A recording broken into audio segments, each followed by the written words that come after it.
Just give it a couple seconds.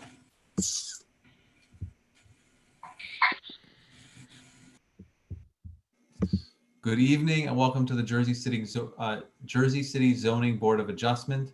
This is our regularly scheduled meeting for November 12, 2020. It's a little after 6:30 p.m. We are meeting by electronic means in accordance with the Senator Byron M. Baer Open Public Meetings Act of 2020, which is why we're not coming to you live in City Hall, but instead via Zoom. So thank you all for calling in. With that, let's get started with the call to order. So Pledge of Allegiance.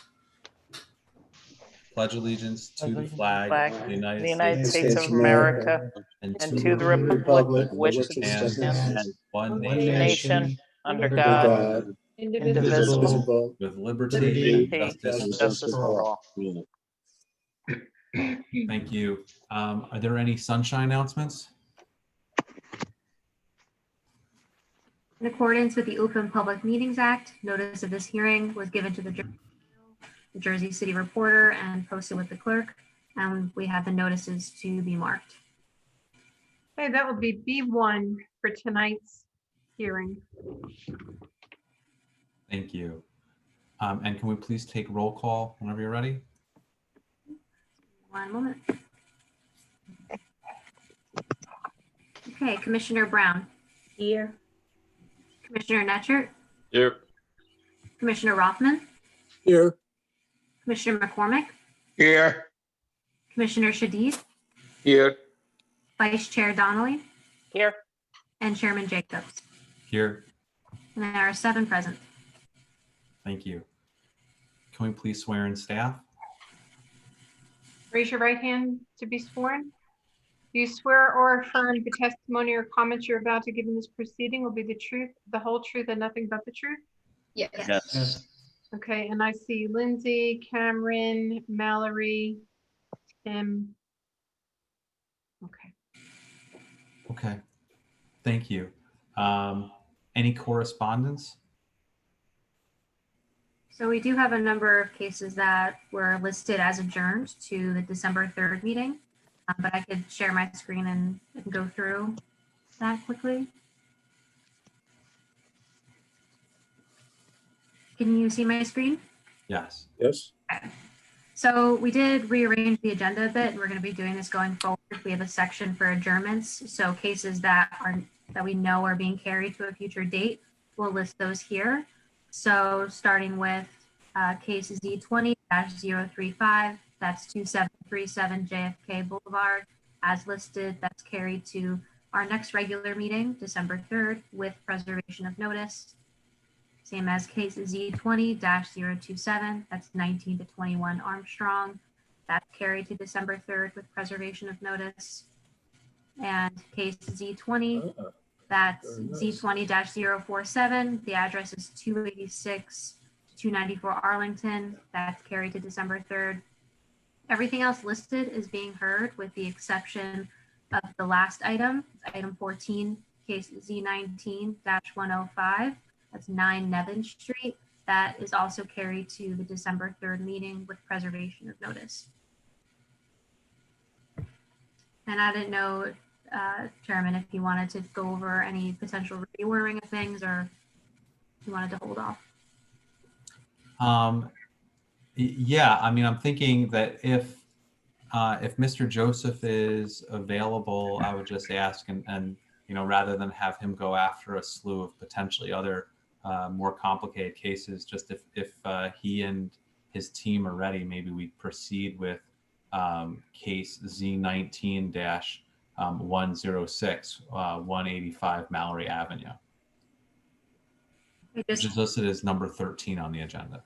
Yeah, just so we know that he's listening right now, since he was listed last, if you could raise your hand. Okay, so I'm going to promote you to panelist.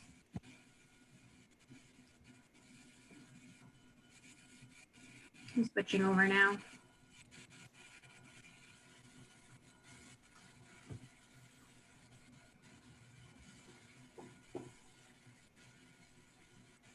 Okay, can you hear me? Yes. And we're not looking to put you on the spot, but if No, you're ready, this one looks quick. Wonderful. Yeah, this should be quick. I don't know what I did to deserve this, but thank you so much. So if Mukti and Carolyn are also here, that would be wonderful. So Bridget, before we start with Mr. Joseph, let's mark his notices. We've been given those electronically. We have his notice of publication, his affidavit, his proof of service. So we'll mark that, Bridget, A1.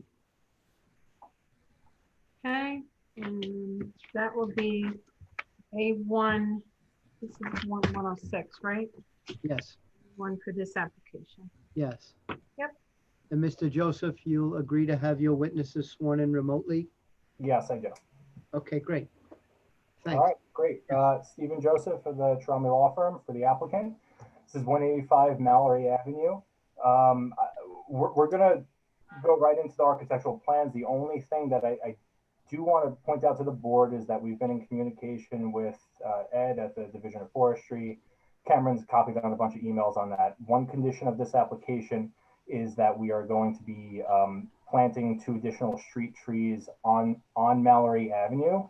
Ed did confirm that the 2 additional trees that we're donating to the fund for are able to be planted on that block.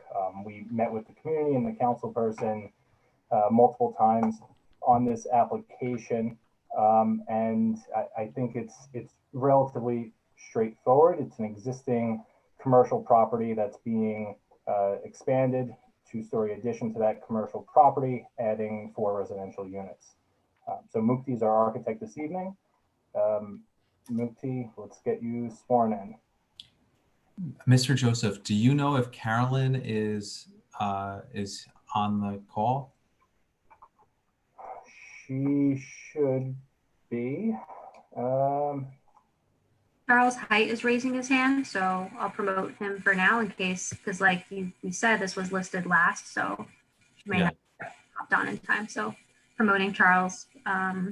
The panelist, I'll keep my eye on the participant log. If she hops on, I'll promote her over while Mukti starts. Great. Hi, everyone. Carolyn is logging in now. I just made her aware of the shuffle, so she's logging in. Wonderful. Okay, Mukti, would you raise your right hand to be sworn? Yes, Do you swear or affirm the testimony you're about to give in this proceeding will be the truth, the whole truth, and nothing but the truth? yes, I do. And please state and spell your full name for the record, and please keep your voice up. Yes, I will. It's Mukti, M-U-K-T-I, and last name is Bajaj, B-A-J-A-J. Thank you. Thank you. So I'll go ahead and start sharing my screen. I think, Lindsay, you will have to allow me to share. It's not allowing me to. Sorry about that. Yeah. Try it now.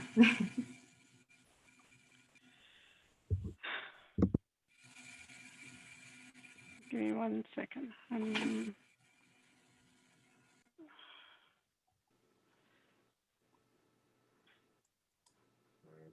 sorry about this. Just give me 1 second, okay? Let me just.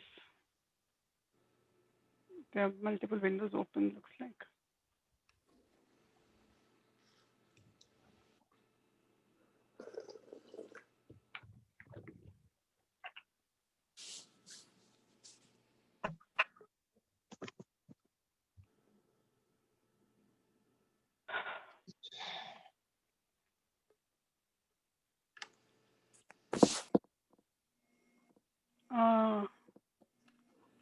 Some reason I'm not able to share. Let me just close the window and start again. Okay. Okay. Yeah, finally. Okay. So I'll get this started. This is 185 Mallory Avenue, and this is an R1 zone. It's an existing liquor store. What client wants to propose is this 2-story addition on the existing liquor store. So this is in between Williams Avenue and Clendenny Avenue. Between And what in Linden? I didn't hear that. Clendenny and Williams Avenue. And Ms. Bajaj has testified many times before the board, and we accept her qualifications. Thank you. Thank you. Okay, so the block is 19106, and lot is 6. This is slightly oversized lot. The lot size is 3,750 square feet. Lot width is 37 feet 6 inches. I'll just zoom the data here. It's a little bit more clear. And the lot depth is 100 feet. So there's an existing store. The existing store will be kept as is, and there are just 4 units proposed on 2nd and 3rd floor. All these units will be 2 bedroom, 2 bath, and the square foot area of each unit is 948 square feet. So we are requesting for a couple of variances. This is an R1 zone, so the main variance is expansion of non-conforming use. But the other variances, most of them are triggered because of the coverage of the existing store, which almost covers the entire lot. So the square foot area of this existing store or the existing building is 3,393 square feet, which is almost like 90% of the lot is covered by the store. So I'll just go through the variances. So side yard variance we are requesting, which is existing and non-conforming, which is 4 feet 6 inches instead of 5 feet. The rear yard variance on the first floor is just 6 inches. So that's why that variance has been requested. But on the upper 2 floors, we do comply with the backyard requirement or the rear yard setback requirement.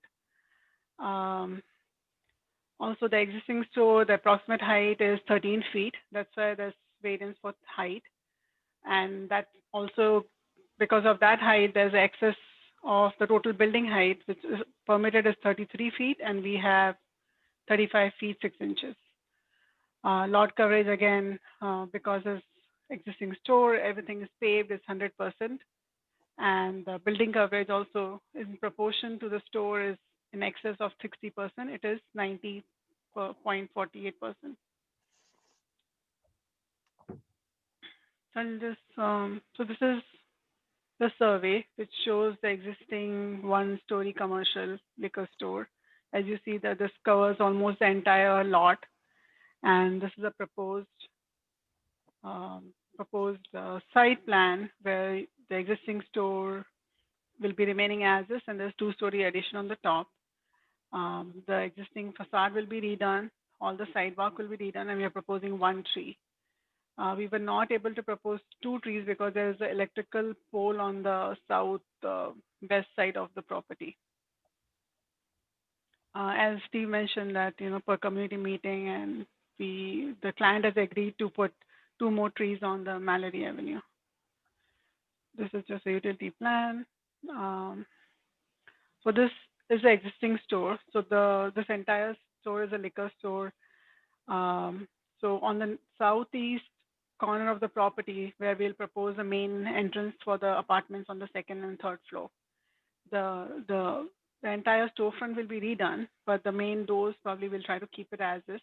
And the entire store will, as of now, the owner wants to keep the store, the liquor store itself. There's a huge cellar and that is right now occupied by the store as a storage for the store area. But from that, partially front portion of it will be used for the residential, like basically sprinkler room, utilities, and garbage room. We have proposed also some bike parking just for the 4 units on the upper floor.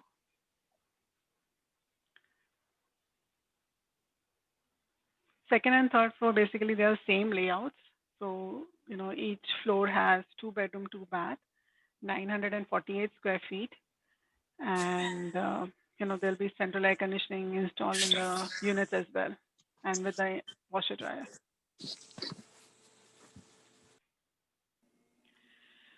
On the roof, there's no rooftop deck or anything proposed. There's just a staircase will go to the roof. Only the roof will just have the condensers, which are set back from the side yards. So they are not visible from the street or even from the side yards. So the compressor for the store and for the units will be on the roof.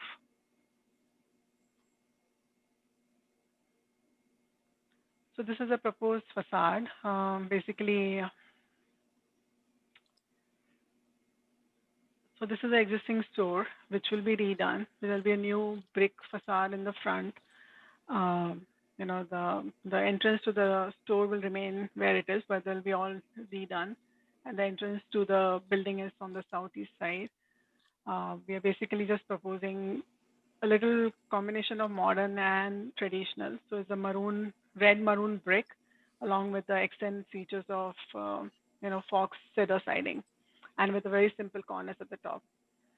For the side and rear yard or rear elevations, they are like just typical elevations with the vinyl siding and the stucco finish for the existing first floor masonry. These are just the standard sheets. So I think that pretty much concludes my testimony. Okay, great. Thank you, Mukti. Thank you. Carolyn, let's get you sworn in. Of course. Raise your right hand and be sworn. Do you swear or affirm the testimony you're about to give in this proceeding will be the truth, the whole truth, and nothing but the truth? I do. And could you state and spell your full name for the record? Carolyn Worstel, Carolyn, Worstel, Worstell. Thank you.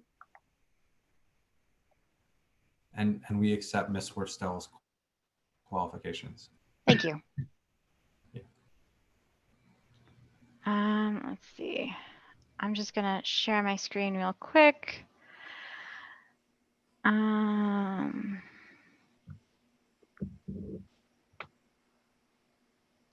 Two.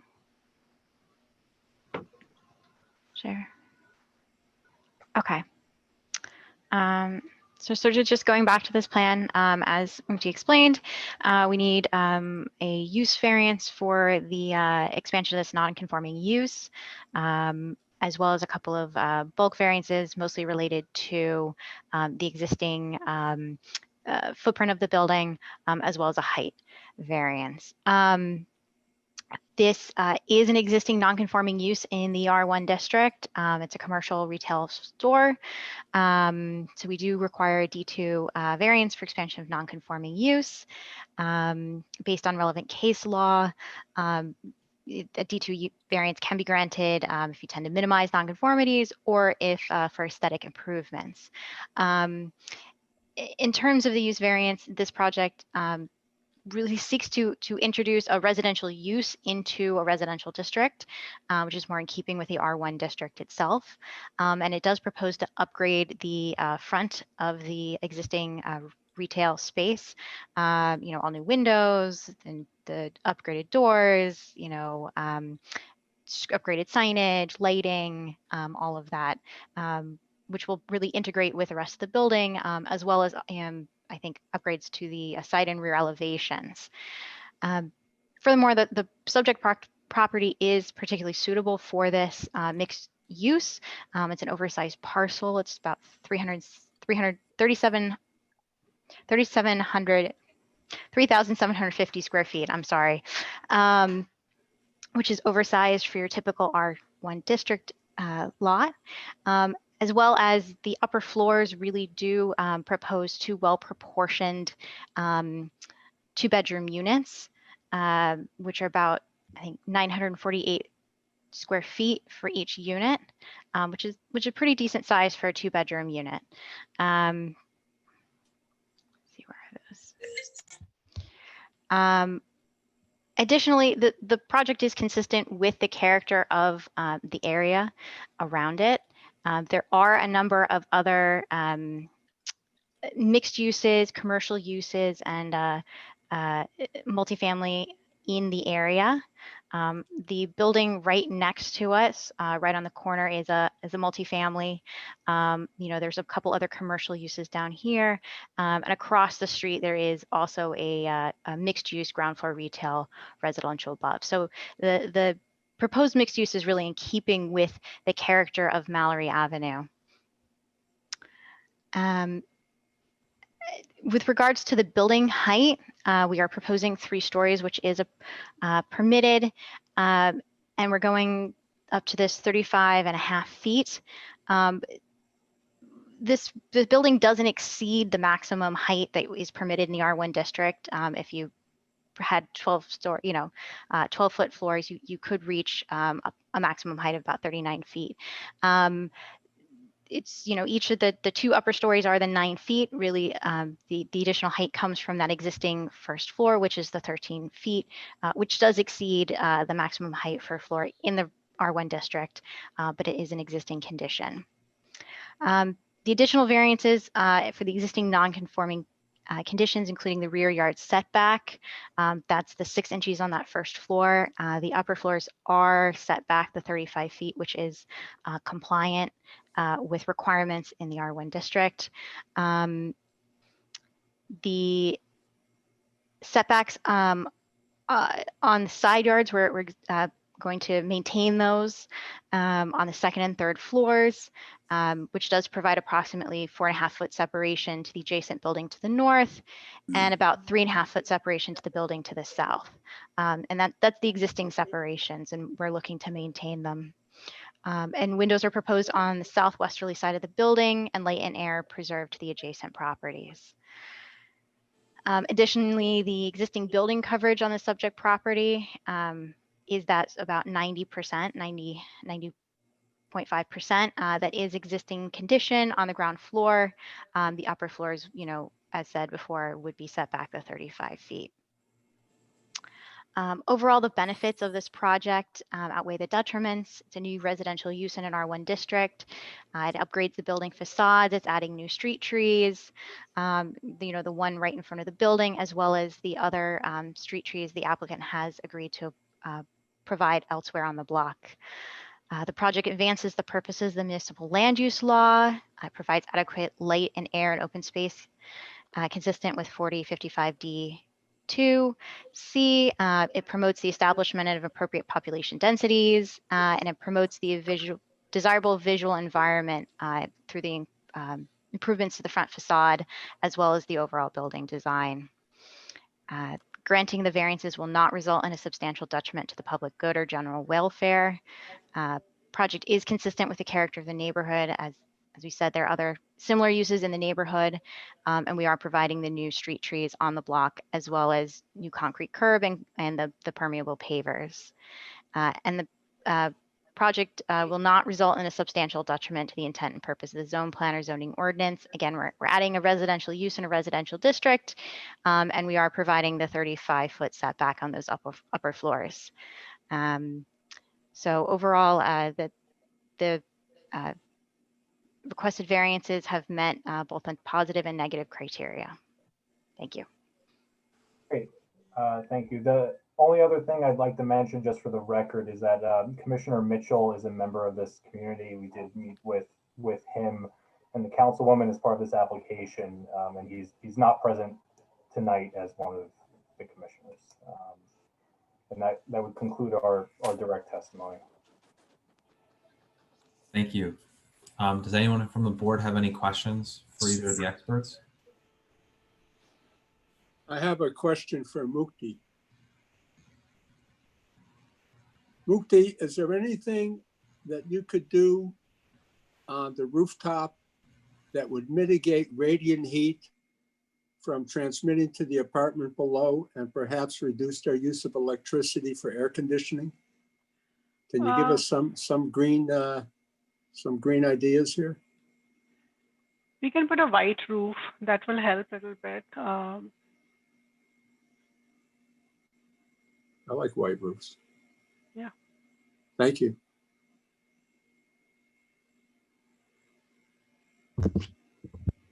Okay, any other questions from the board at this time?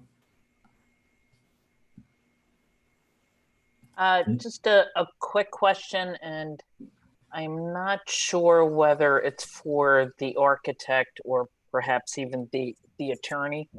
But given that this was a single floor building, I understand that there's a setback on the upper floor, on the top floor, but can you speak to the impact of the light for the neighboring properties? So the additional impact would be minimal, because we're 0.5 feet more than what would be permitted if That there was that's right. You Yeah. have 3 stories as of right. and we're conforming in terms of that height. So if there was a new 2-family here that was 3 stories, it would be the same. Okay. And just what's the width of the alleys in between the buildings on either side? Is That's it a Four- question for Mukti. 4'7" on the right and Okay. 3'9". It varies Okay. a little bit, but that's 3'9" on the left. Okay, great. Thank you. I'm good. Okay. And anyone else? Otherwise, we can come back if you have more questions. But I was going to open it up to public.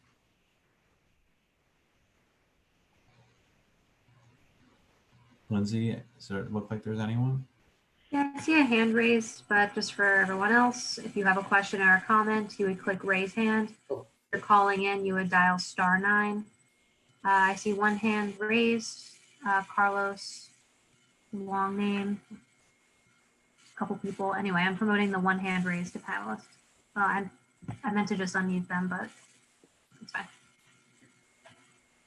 Oh, hello. Hi. Really Yeah. quick before you start, can you state and spell your full name and provide your address, please?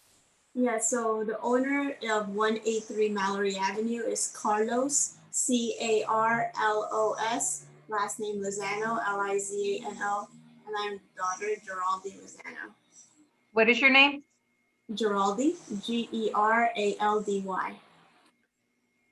And Ms. Giraldi Lozano, do you verify you are who you just stated you are and that you will consider your testimony as under oath tonight? Yes. And Ms. Lozano, sorry, Bridget, I didn't mean to cut you off. That's fine. Go ahead, Josh. Okay. Ms. Lozano, before you start, we normally advise everyone that the members of the public have 3 minutes to speak. Commissioner Rothman is the timekeeper, and he'll give you a reminder. I don't recall if it's 1 minute remaining or 30 seconds remaining. 30 seconds. Okay. Thank you. Oh, may I start? Sure. Okay. I just would like to make sure I understand clearly the layouts. So my first question is there going to be an expansion to lengthwise of the property that is existing right now of 185 Mallory Avenue from the original? There will be no expansion of the existing structure that's there now, lengthwise, only vertically, and the vertical addition complies with the setback requirements. Thank you. Because we have that, I don't know how many feet is the alleyway, but I didn't want there to be like so close to the property to the point where it's it's just like there's no space to walk through if there was anything to fall through or anything like that. The 2 trees, is that going to be in front of the 185 Mallory property, or is that going to be in the back? So that's for the city forester to decide. There's only enough room in front of the property for 1 new street tree. So in situations like this, the applicant fills out an application, which the applicant has done, provides it to the city forester, and the forester will find appropriate locations somewhere along Mallory Avenue. Okay, thank you. I have another question. In regarding to the parking of the bicycle, I think of I don't know if you're going to make like stations. Is that going to be in the front or in the back part of the property? The reason I'm asking is because we don't want, so if there's bike lanes, especially if it's a liquor store that we have next door, we usually have like a lot of people that come in the area and they like to sit down like on our property. So we don't want there to be like more people just like, calling them literally like to come sit down or put their stuff near our property. No, great question. The bike parking is required to be enclosed, so it's within the building. Can you identify what floor it's on? It's on the first floor behind the staircase. Behind the staircase. So it's on the bike parking is within the building, behind the staircase, enclosed behind the staircase. Okay. I just want to make sure, is there any possible adverse effects that this add on to the property of 185 Mallory can have on 183 Mallory?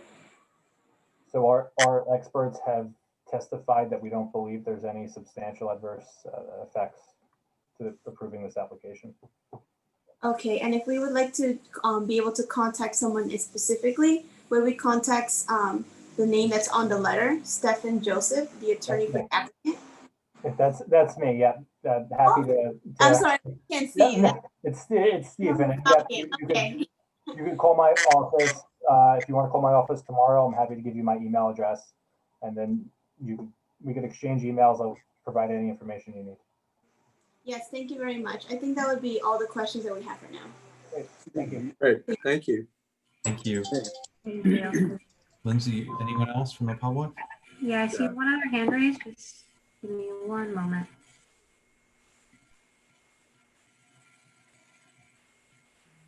Okay. So the hand raised is a phone number. Your phone number ends in 0131. I am unmuting you. Again, 0131. Please state and spell your full name and provide your address, please.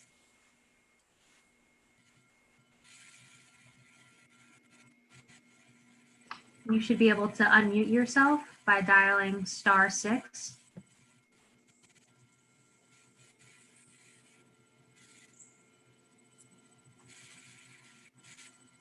Again, if you called in and raised your hand, number ending in 0131, you can unmute yourself by dialing *6. Yes, hi, good evening. I think I am unmuted. Can you all hear me? Yes, I can hear you. Yes, hi, good evening. I am so grateful that you guys had this, meeting tonight.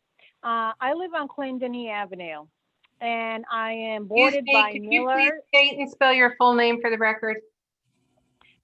Sure. Vernette, Vernette. My last name is M as in Mary, B boy, Oya. Okay, and Ms. Boya, do you verify that you are who you just stated you are and that you will consider your testimony as under oath this evening? Yes, I do. Thank you. Thanks very much. Hi, good evening, everyone. I am so happy that you guys have this tonight, this meeting tonight. I live on Clendenny Avenue, and my biggest concern is because when I read the notice, it mentioned about parking, and parking is a really big deal in my neighborhood where I live. And I'm just wondering, because right now we're struggling with parking between Clendenny, on Miller Street, on Everett. We've had extra, we've had growing, constructions and everything with additional driveways.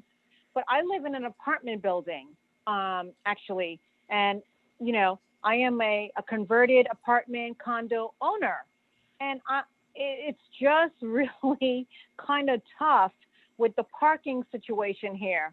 And I'm just wondering if this additional planning for Mallory with more,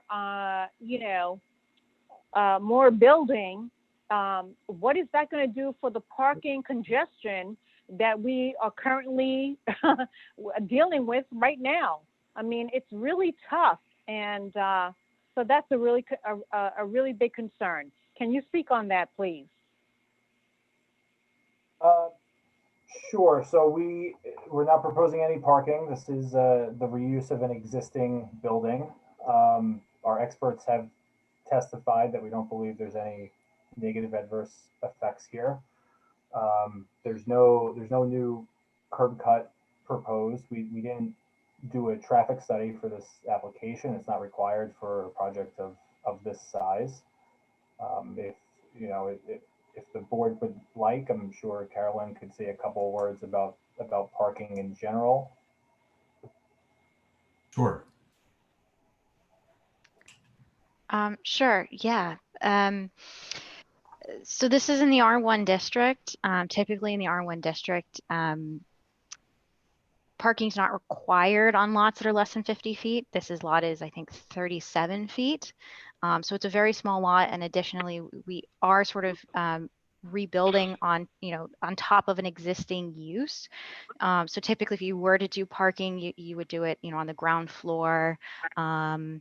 And it would be very difficult. I mean, you would lose the ground floor retail use in order to provide parking. You would probably lose a parking space in front of the building, an on-street parking space, in order to create a driveway. So in this instance where we're trying to reuse a building and building on top, it's maybe not really appropriate to take out an existing use, a viable use, a commercial use in a district in order to create parking. I mean, can I just say that I have been affected by this in a huge way, because since March with the pandemic, I am now working from home. Yeah, and I understand. Now I'm feeling. Can I just get this off my chest? Since March I've been working from home. This has never. I mean, I have been a little not happy about the whole parking sweeper thing, but before the pandemic, I've been going to work, so it really didn't bother me.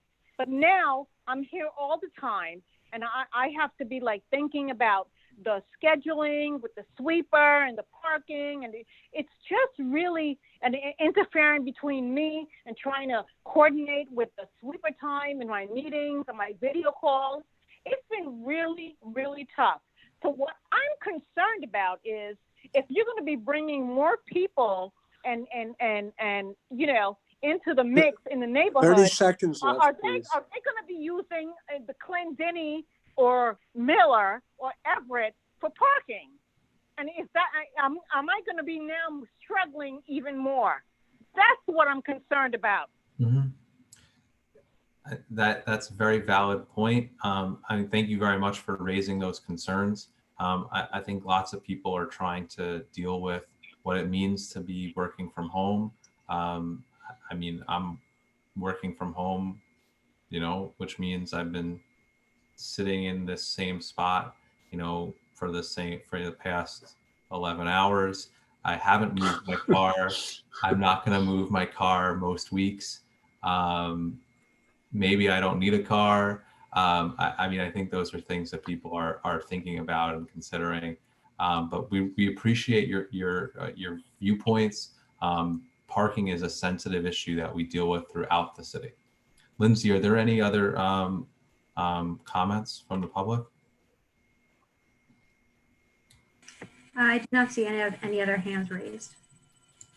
Okay, then we're going to close the public portion of this application. Any other comments or questions from board? I would just like to add, when Mr. McCormick makes his motion to add the white roof as a condition. Thank you. Should we hear from staff? Yeah, staff. Done that? Cameron? Cameron? He's stalled. He's frozen. He's frozen. It's a nice pose, though. Yeah, I was like, he's very intense. And it looks like Tom Selleck's grandson. Let me text him.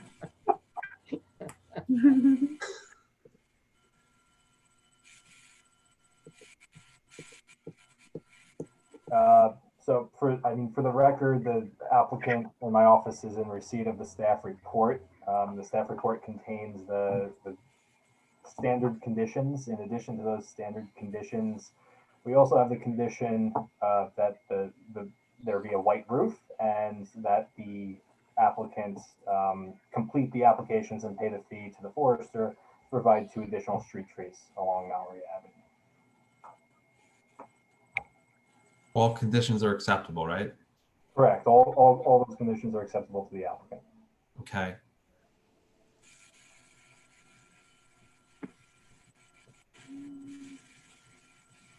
Does Cameron want to just call in?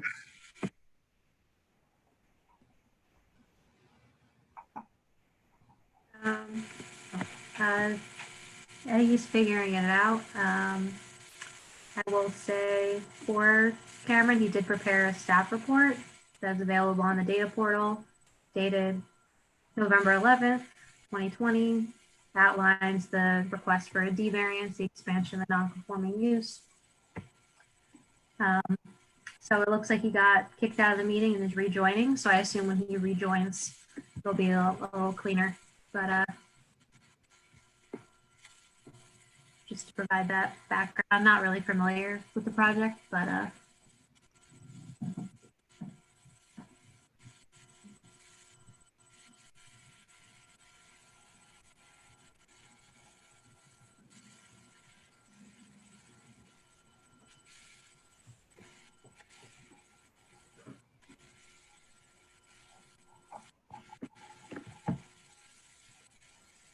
let's just give him 1 minute or two. If not, then I'll talk about his staff report a bit more.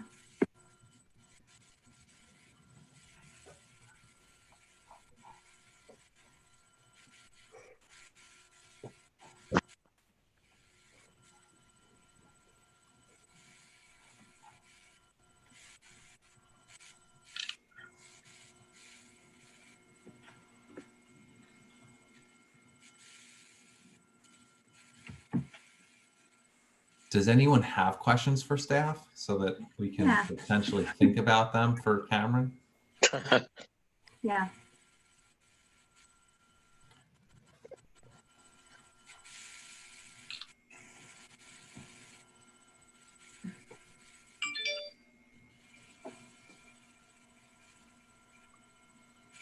So there are no questions from commissioners for staff? If no one has any questions, we've all seen the staff report. Is any? Can we go, Vinny, Yeah. can we go ahead and without a staff? We have plenty of staff here. The staff report was on the website, right?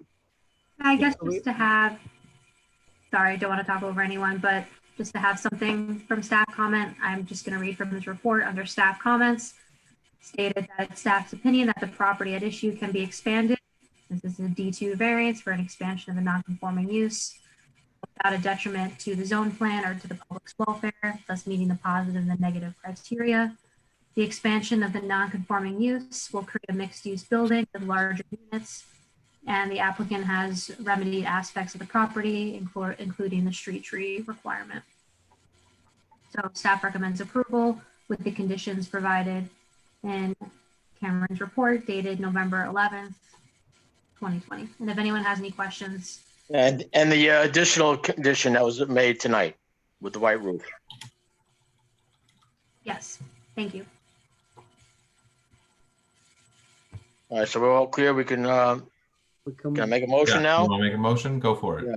All right, I'll make a motion on case Z19-106 for approval with all the staff conditions, which the attorney has already stated that he's been agreeable to. And plus the white roof.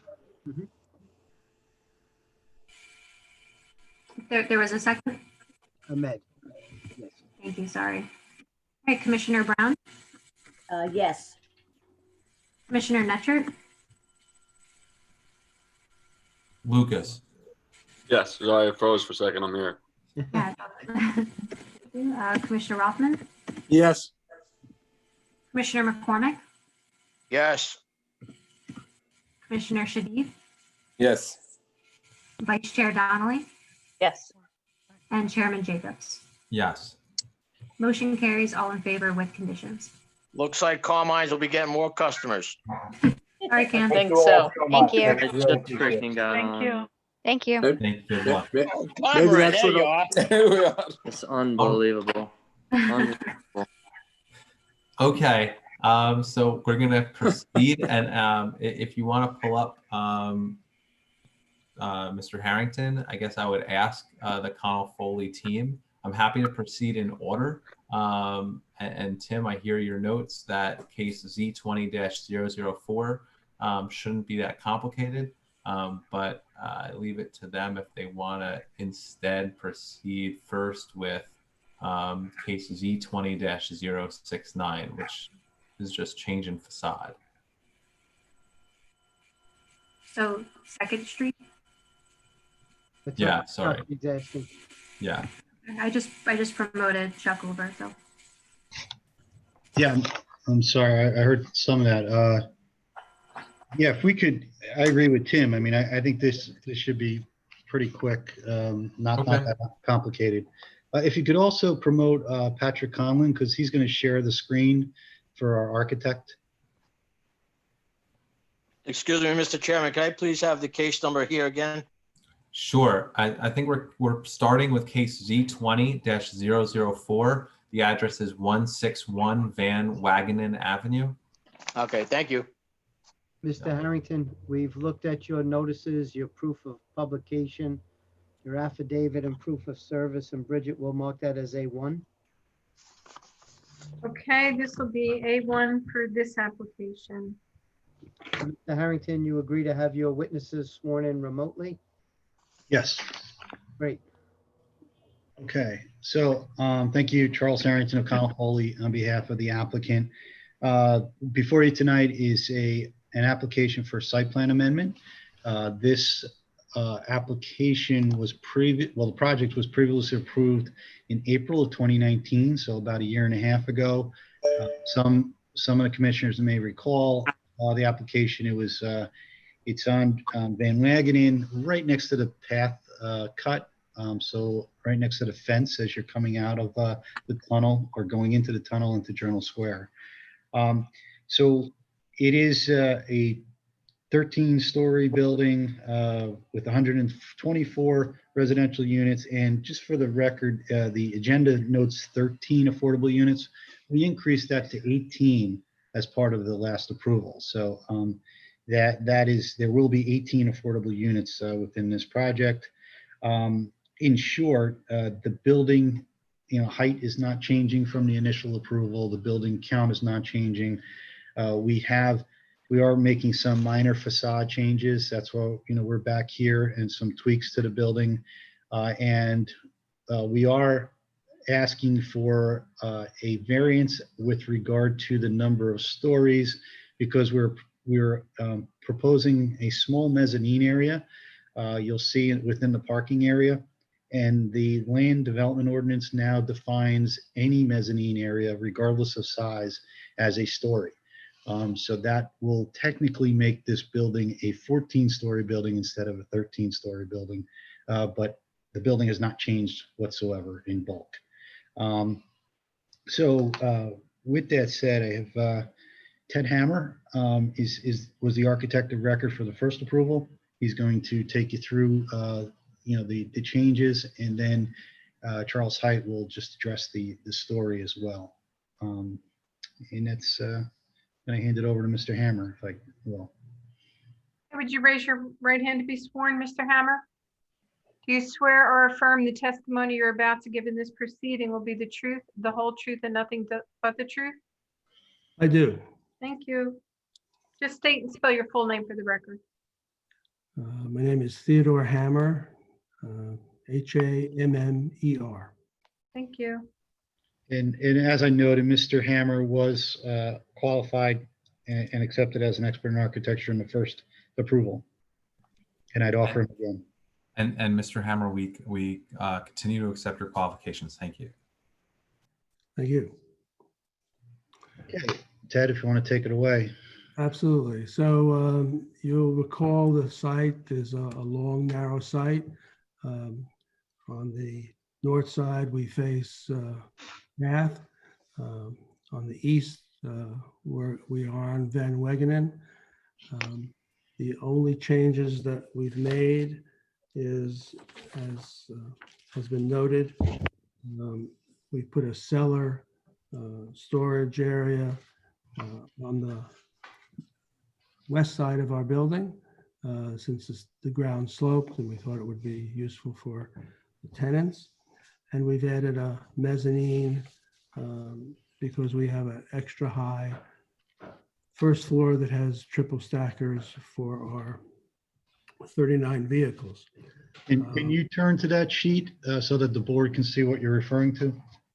Yes, you can see this is the first floor on the upper plan. and the storage area on the lower plan that faces west. In addition, we've added the bicycle storage unit, which is that long, narrow area adjacent to our parking area that'll have bike storage for 65 bikes. So we'll have way more bikes than cars. Our lobby is, as I said, towards the east. The upper floors have not changed except for a slight addition for mechanical equipment. You'll note on the bottom plan here is the mezzanine, which has our transformer and some electrical and our sprinkler room. And that's the big change up there. But as it was noted, the total height of the building remains the same. We've adjusted some of the floor-to-floor heights in order to get this mezzanine in, and hasn't affected the building materially.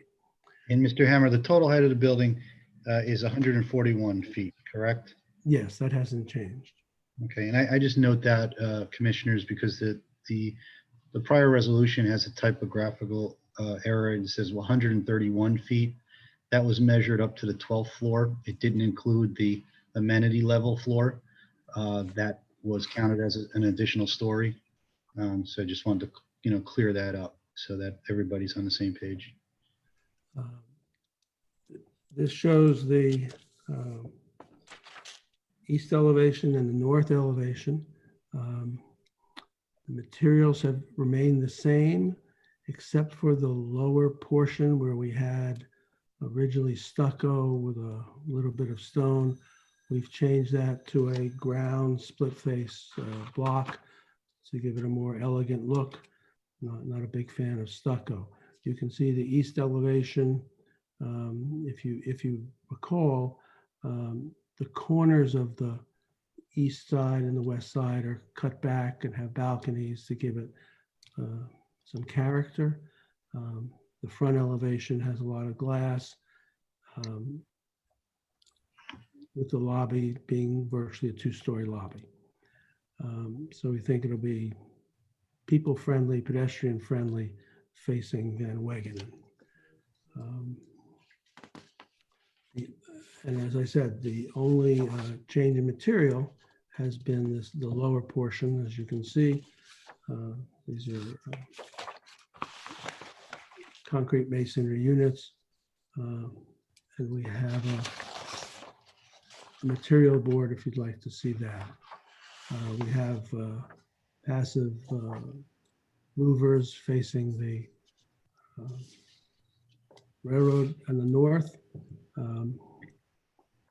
That gives some articulation to that elevation.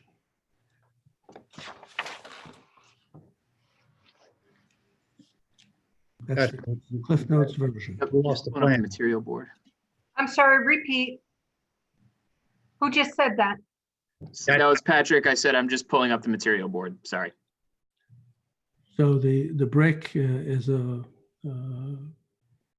variety of reds and some iron spotted bricks to give it some variety. That's nice. There's a second color brick that faces north that gives that elevation some variety as well. The concrete mason units are on the upper right there. These are not like concrete block, but they're ground face, joints being flush to give it a very stone-like appearance. The windows have remained the same. So the materials seem to go well with the neighborhood. Okay, any questions for Mr. Hammer or? No, let's Oh, no, hold you're on gonna hold. questions. Yeah. Thank Anything further, Mr. Hammer, or I think we covered it? I think we did. Okay. So then I'll turn to Charles Height to address this mezzanine story variance that I referred to. do you swear or affirm the testimony you're about to give in this proceeding will be the truth, the whole truth, and nothing but the truth? I do. And if you could state and spell your full name for the record. Yes, Charles Height, last name spelled Heydt. Thank you. And Mr. Height has been qualified in the past many times, and I'd offer him again. Yep, we accept your qualifications. Thank you. Thank you. You, Mr. Chairman, still licensed professional planner in the state of New Jersey. We did identify a variance for the mezzanine proposed with this application because essentially, as Mr. Harrington said, the definition of mezzanine and how it is characterized as a story has changed. So at the time of the application, mezzanines were treated as just a mezzanine, not a story. Since then, any mezzanine, no matter how large it is counted as a story. The short of it is we're still working within the same overall building height as the original approval, that 141 feet. As Mr. Hammer alluded to, really the way we were able to accommodate a mezzanine level is by readjusting the floor to ceilings on other floors. So the parking level, the first two floors did grow from 21 feet to 22.5 feet. The residential floors, the majority of them are 9 feet 11 inches, and the top floor is 9 feet 5 inches. Still all very adequate and above that 9-foot threshold. So we were able to make those adjustments, and it's still appropriate. There's no increase in unit counts. The mezzanine level, as was detailed, is really just to accommodate mechanical back of house systems for the building. And it's located in that garage level. With that, I think it really does add a benefit to the building. It is an efficient use of space. There's really no public detriment. It's all internal to the building. In fact, this application with the revised facades does improve the appearance of the building. So I think there's, notwithstanding the variance needed, there's an associated improvement to the project as a whole. The only other small minor the variance that we picked up was in this district, garage structures cannot be, the wall of garage structure cannot be greater than 10 feet. The prior application, it was 21 feet. As I mentioned, that's being increased to 22.5 feet, so 1.5 foot increase.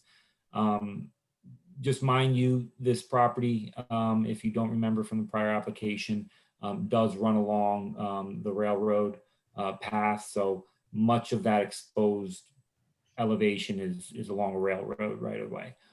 So there's really no substantial impact, in my opinion, with respect to that. I do think advances the purpose of the municipal land use law.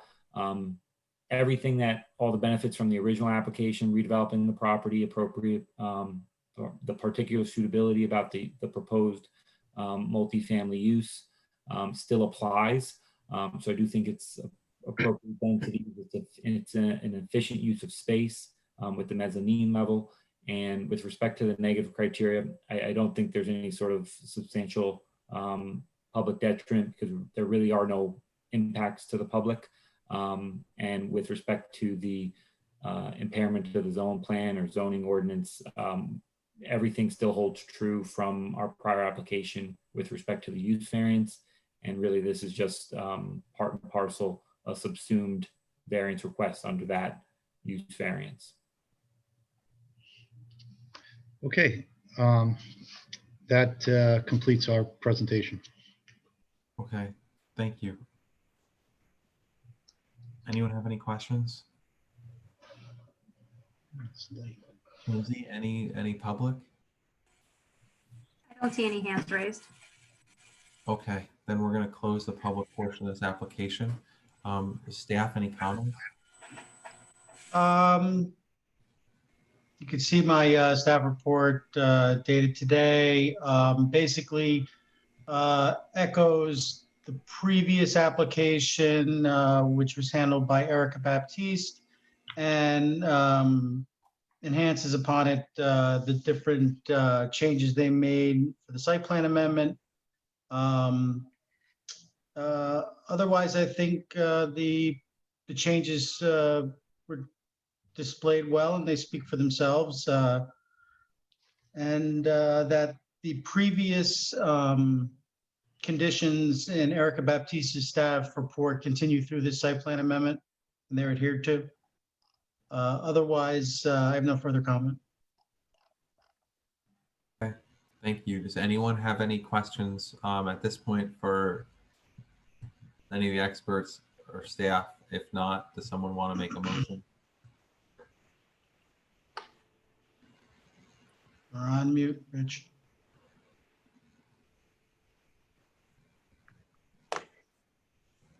Sorry, I was muted. I'd like to make a motion on Z20-004 for approval with the previous staff conditions. Second. Commissioner Shadid, Yes. Commissioner McCormick, Yes. Commissioner Brown, Yes. Commissioner Rothman, Yes, I very much like the look of this building as designed. Yes. Vice Chair, Commissioner Netcher, Yes. Vice Chairman Donnelly, Yes. and Commissioner, Vice Chairman Jacobs. Yes. All in favor, motion passes with passed conditions. Thank you. Thank you. Good luck. Good luck. So the next is case Z20-002.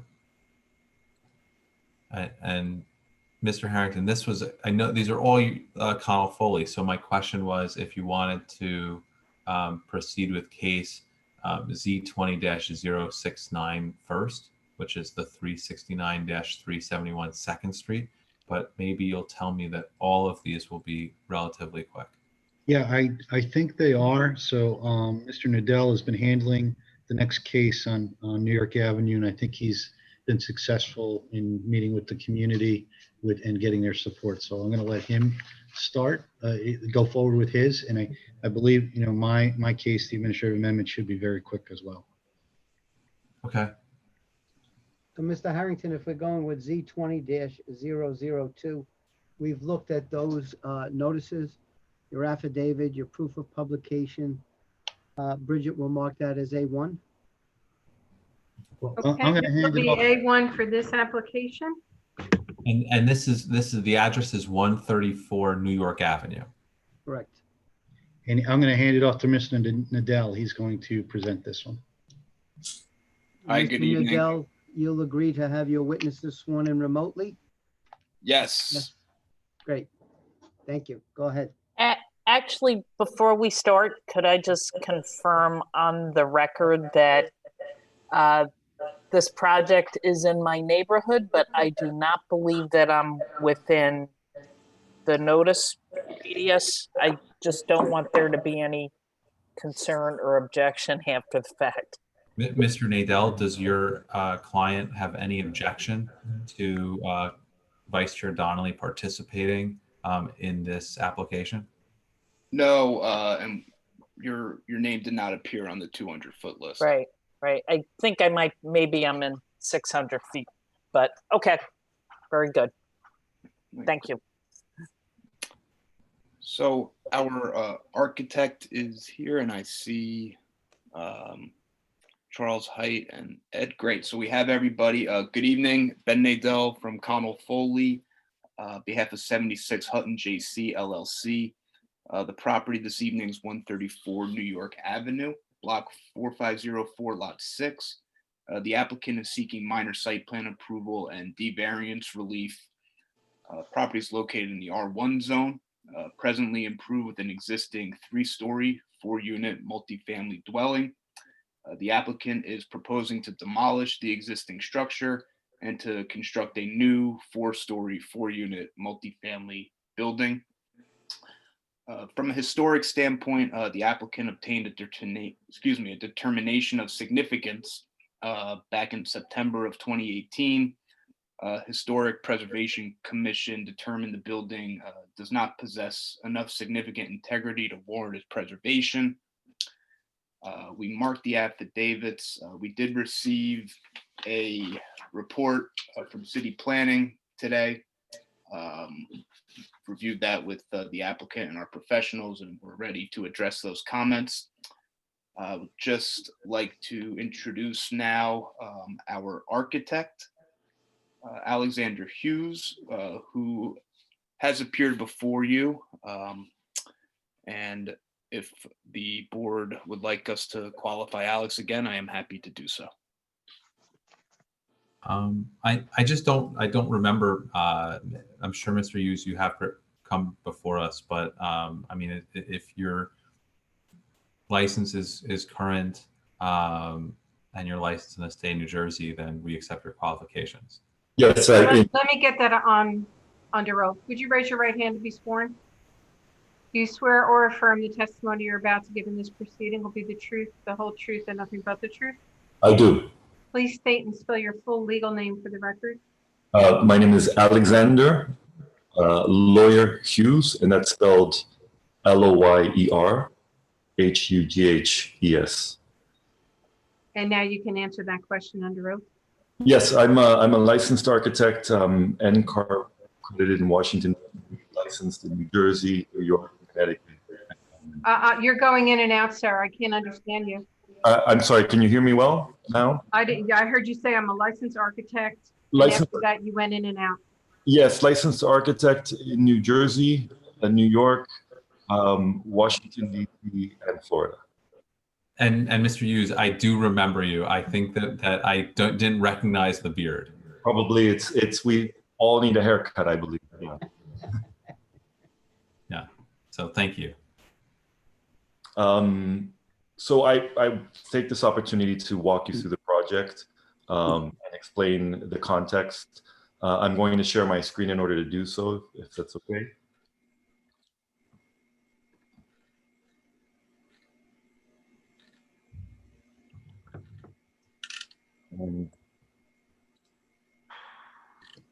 It's I apologize. It's asking me to set my system preferences to allow Zoom to do so. So give me 1 second while I do this.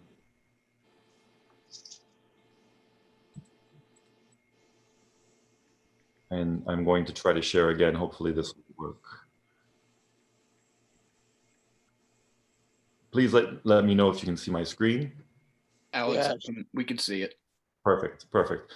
So I'm gonna jump to show you the context. We're on New York Avenue. We are between Franklin Street and Ferry Street.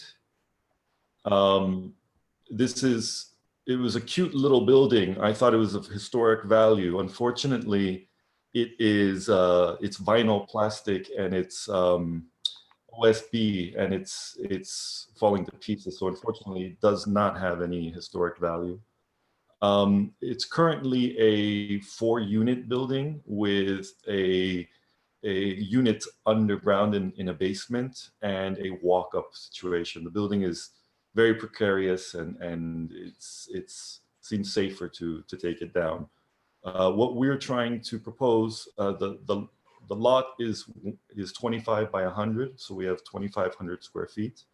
Currently, the building touches both lot lines. What we are proposing is a new contemporary building, which we'd like it to be energy efficient, passive house, the same 4 units. But in putting 4 units here, we'd like them to be above ground so that they can be ADA accessible. And in doing so, we're looking for a height variance so that we can go up. But we're intending to match our neighbor. And so you'll see that as I show you elevations, we are next to a 3-story building that's quite tall, a brick building, and we're aligning to match with it. So I'm going to jump over and show you some floor plans of the site and the context. So this is our neighbor, which is the 3-story brick building, which is on the prevailing lot line. We're proposing a new street tree. We're proposing to use the width as the previous building did, but we are setting back so that we have a wide 5-foot path here that will allow for extra light and air to these bedrooms. And also we're concerned about daylighting. We want the building to be energy efficient. So we're showing oversized windows, both front and back, to let as much natural air and light into the building. We are showing a paving system that allows for permeable pavers with green landscape. We're showing a patio that would be raised off of that no more than 8 inches, maximum 9 inches, in order to allow for people to step outside without being directly on the pavers. We're showing landscaping as a buffer around the lot line. Each unit is about 1,200 square feet, 3 bedrooms, with all electric HVAC integrated systems. And I want to show you the rooftop so that you can see that we are at the roof. We are setting back significantly so that the bulkhead is not visible from the street. We are screening. We have a guardrail to ensure that people do not go out to the front. We're using this area for the condensers.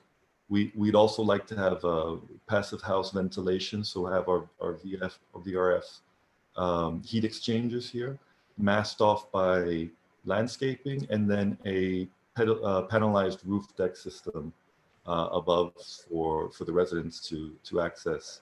But we are complying with R1 in every other zoning consideration, so we are 35 feet away from the rear lot line, and we are attached to where this neighbor is attached with no windows, but we are setting back on one side, which the previous building did not do, so we're giving a little bit more light in there. Overall, you can see the front. It's a very narrow building, and with 25 by 100, we're trying to bring as much light and air into the depth of those apartments so that they don't have to consume incredible amounts of energy to get light in there during the daytime. We are matching the neighbor at the same elevation, and anything above that, such as the bulkhead, is all in a proportion of more than 1 to 1 further back, so it's not seen from the street. We have our secondary means of egress in the back of the building, which would go along that corridor. These are side elevations showing additional windows for light and air. And the opposite elevation is actually touching the building facade of the next building, so very little exposed. And we're big on rain screen materials, and we like terracotta tile because it's the same material as brick, and in its fabrication, it doesn't require metals or acids to be fabricated. It's not, it doesn't consume a lot of energy to produce. It's basically brick, but it's done in flat, thin panels that are more economic. And with today's technology, the textural and color configurations are very similar to a brick facade. So these are also energy efficient because as the sun bakes them, the heat isn't being transferred into the building, it's being dissipated. And behind that, you can see in this rain screen assembly, we have our insulation and our ventilation to allow the convection to flow through the building and help refrigerate it. We're showing also, we have these oversized cement panels that are also sustainably fabricated for the side. So this is a less expensive material for the side, but nonetheless a very contemporary and sustainable material. And we're showing a pedestal decking system above so that the heat of the sun does not bake the roof, but in fact, it's lying on the decking, which is raised, which allows the rain to travel through into the membrane below and be directed towards the necessary drainage.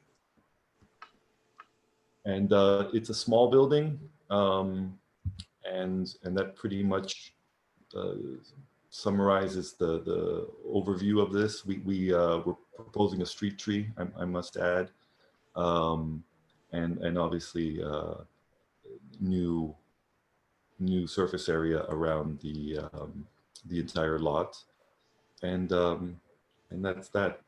Hey, Alex, I just wanted to clarify one thing for the record. The building height that we're proposing, is it 40 feet? It's 40 exactly to match the neighbor. We surveyed the neighbor at 40, and in our conversations with zoning, we are proposing to match the neighbor exactly at 40. Thank you. Does the board have any questions for Alex before we move on to our second and last witness, our planning testimony? Mr. Nadell, if it's okay with you, can we hold all questions until the end of the presentation? Yes, absolutely. So we'll get right into Ed Colling is our planner this evening. Raise your right hand and be sworn. Do you swear or affirm the testimony you're about to give in this proceeding will be the truth, the whole truth, and nothing but the truth? Yes, I do. And state and spell your full name for the record. First name is Edward, last name is Colling, Kolling. Thank you. I'm a licensed professional planner and also certified by the AICP. And my license is current and paid and up to date. And Mr. Colling, we accept your qualifications. Thank you. Thank you. I'll just jump right into it because I think this is a relatively simple application and I don't want to take up too much of the board's time. The building currently exists. It's well over 100 years old. It is a 4-family unit. It's existed on this site for, like we said, well over 100 years, and it could continue in its current configuration and its current density. But as the architect mentioned, it was thought that it would be more appropriate in this particular situation to take the building down and do a more contemporary, modern building that would meet all code standards. And that will also provide an ADA accessible unit on the ground floor, and that would be a better approach to design. In terms of the context of this lot, it is on New York Avenue, and it's quite a mixture of uses. There are 1 and 2 family homes. There's also quite a few 3 families. Immediately next door, for instance, there is a 6-unit building on a 25 by 100 lot. Next to that is a 3-family. Next to that is a 14-family. And they're all about 40 feet as the architect had described. So this will fit right in with that existing row of 40-foot tall buildings. If you go the other way, the building next door is 3 families, although smaller. When you get to the corner, there's a 5-story building that's been approved by the planning board. They'll have 9 units. So it fits into the context of the area, really. The 4-family building and continuing it as a 4-family really doesn't pose any negative impacts either to the zone plan or to the general welfare or public good. Again, any impacts of a 4-family have been there for many years, and it's really part of the fabric of the neighborhood. We think the site is particularly well suited for the 4-family use. And that really is also evidenced by the fact that it's been able to contain the same exact configuration or the same exact density for all this time. Also, given the character of the area, the fact that the R2D zone is immediately adjacent to it to its east, also the proximity of public transportation and convenience type of goods, which are located along Palisade Avenue, and then of course the light rail, which is in about a half mile. So I think the particular suitability is met. I think that in terms of the height variance, a 3-story building is permitted. We're asking for 4 stories, so that's a C variance in terms of number of stories. And if this, given the 10-foot floor to floor, 30 feet would be permitted in the R1, but you can have as high as 39 feet. So being 40 feet is really off only by 1 foot from what could be expected. That would not amount to a substantial detriment or impact, in my opinion. And I think that shows that the site can accommodate the added height without any substantial detriment. In terms of the positive criteria, we believe that granting the variance will guide the appropriate use of this property. It will add additional air, light, and open space with the setbacks, as the architect mentioned. It provides for an ADA accessible unit. It promotes the public health, safety, and welfare. So I think we meet subparagraph 2A. In terms of air, light, and open space, again, we meet all other bulk standards. We have a 35-foot rear yard, so we provide more than adequate air, light, and open space to the interior of the block. That would be also subparagraph 2C. If we promote the establishment of an appropriate population density. We're not asking for any increase. We're maintaining what's already been there. And that's pretty consistent with the surrounding area. As I've mentioned, there are many other multifamilies that are of greater density. So we're not out of character with what you find in the area. And we also feel we promote a desirable visual environment.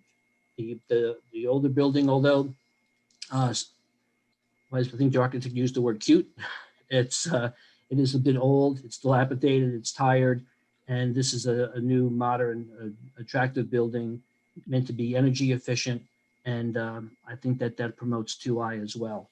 So I think we've met the positive criteria for both the D1 and D6 variances, and I think that there's no substantial detriment to the general welfare. Again, the impact's already there. The granting of the variance doesn't change any of that in terms of the number of dwelling units, so there's no additional impact to the public good or general welfare. And I think we promote the purposes of the R1 district. It's a residential zone. This is a residential use. And I think this is an appropriate infill at this location in this particular neighborhood. So there's no substantial detriment to the zone plan. And that concludes my testimony. Thank you. That concludes our direct testimony for this application. Does anyone from the board have any questions for the experts at this time? Lindsay, are there any public here for this application? I don't see any hands raised. Okay, then we'll close the public portion of this application. Any staff comments? I'll just iterate that I agree with Mr. Collins' testimony that this block actually has a pretty wide variation of densities and a lot of existing non-conforming multifamily structures. I'll share my screen really quick, which will kind of give the board a little sense of context.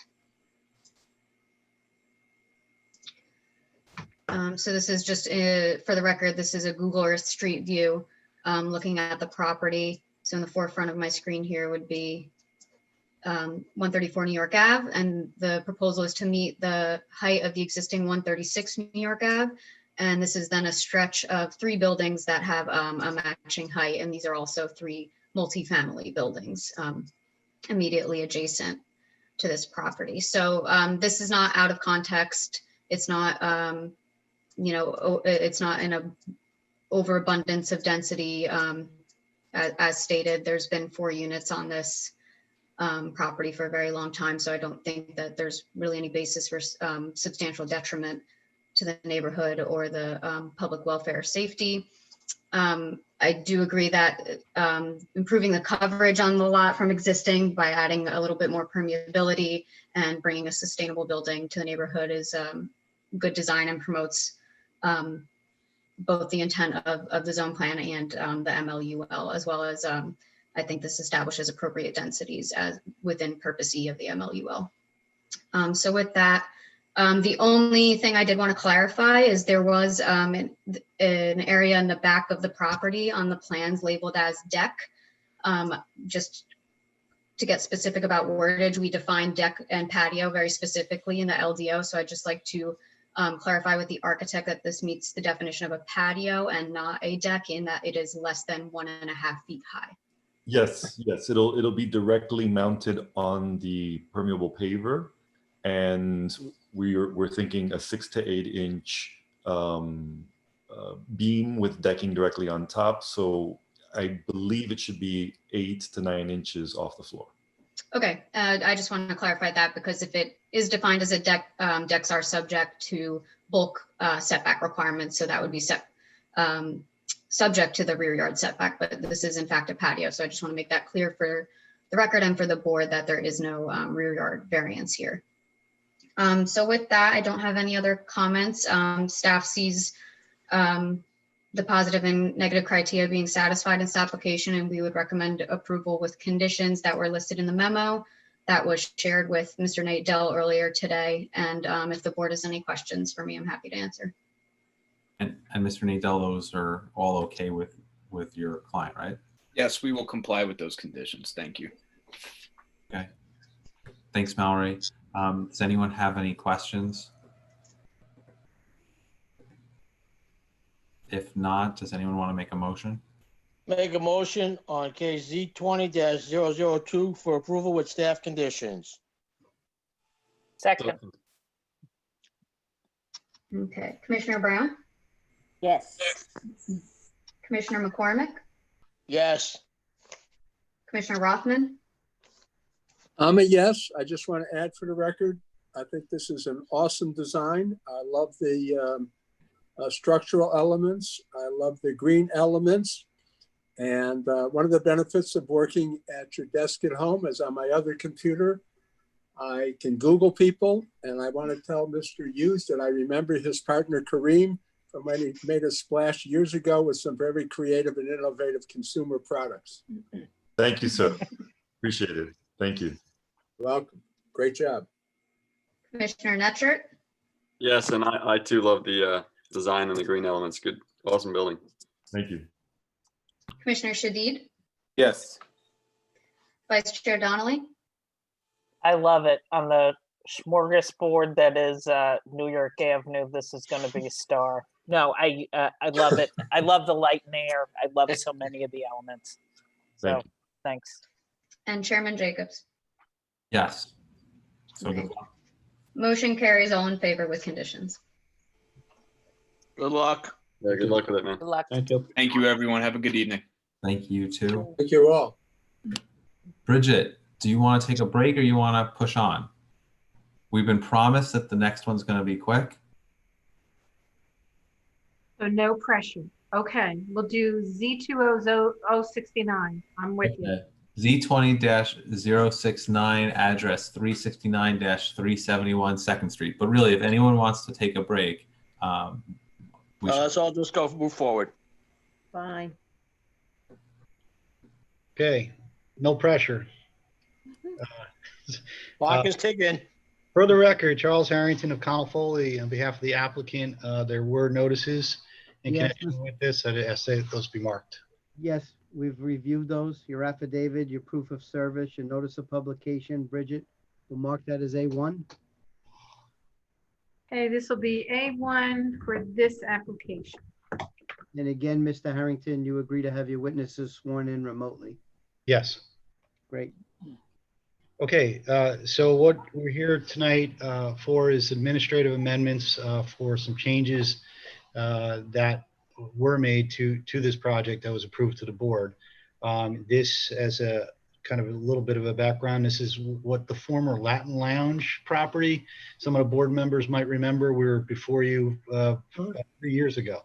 So it's been constructed, but they did make some changes during construction as to materials and the unit mix, and that's what we're presenting tonight. We believe it's a better building, and Mr. Malia, who's our architect, will walk you through those. Yeah, I believe you have those in your packages, but he is here to speak to that. And you know, other than that, you know, the structure didn't change, the units count didn't change, parking didn't change. That's all the same. But I'll have Mr. Malia walk you through it, and I don't see him though on the screen right now.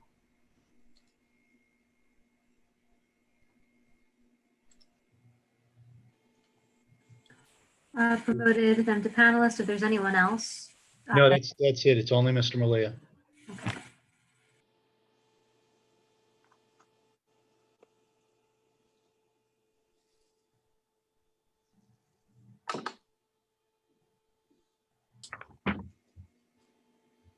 Good evening, everyone. Would you raise your right hand to be sworn? Do you swear or affirm the testimony you're about to give in this proceeding will be the truth, the whole truth, and nothing but the truth? I do. Could you state and spell your full legal name? It's Adrian Melia, Adrian, last name Melia, Melia. Thank you. And Mr. Melia has been qualified as an expert before this board in the past, and I'd offer him in that regard. Yep, Mr. Emilio, we accept your qualifications. Thank you. Thank you, and thank you for not taking a break. That's Adrian, could you walk us through this? Sure. So can everybody see the Z1 sheet, the front sheet of the zoning set? Yes. Yes. Okay.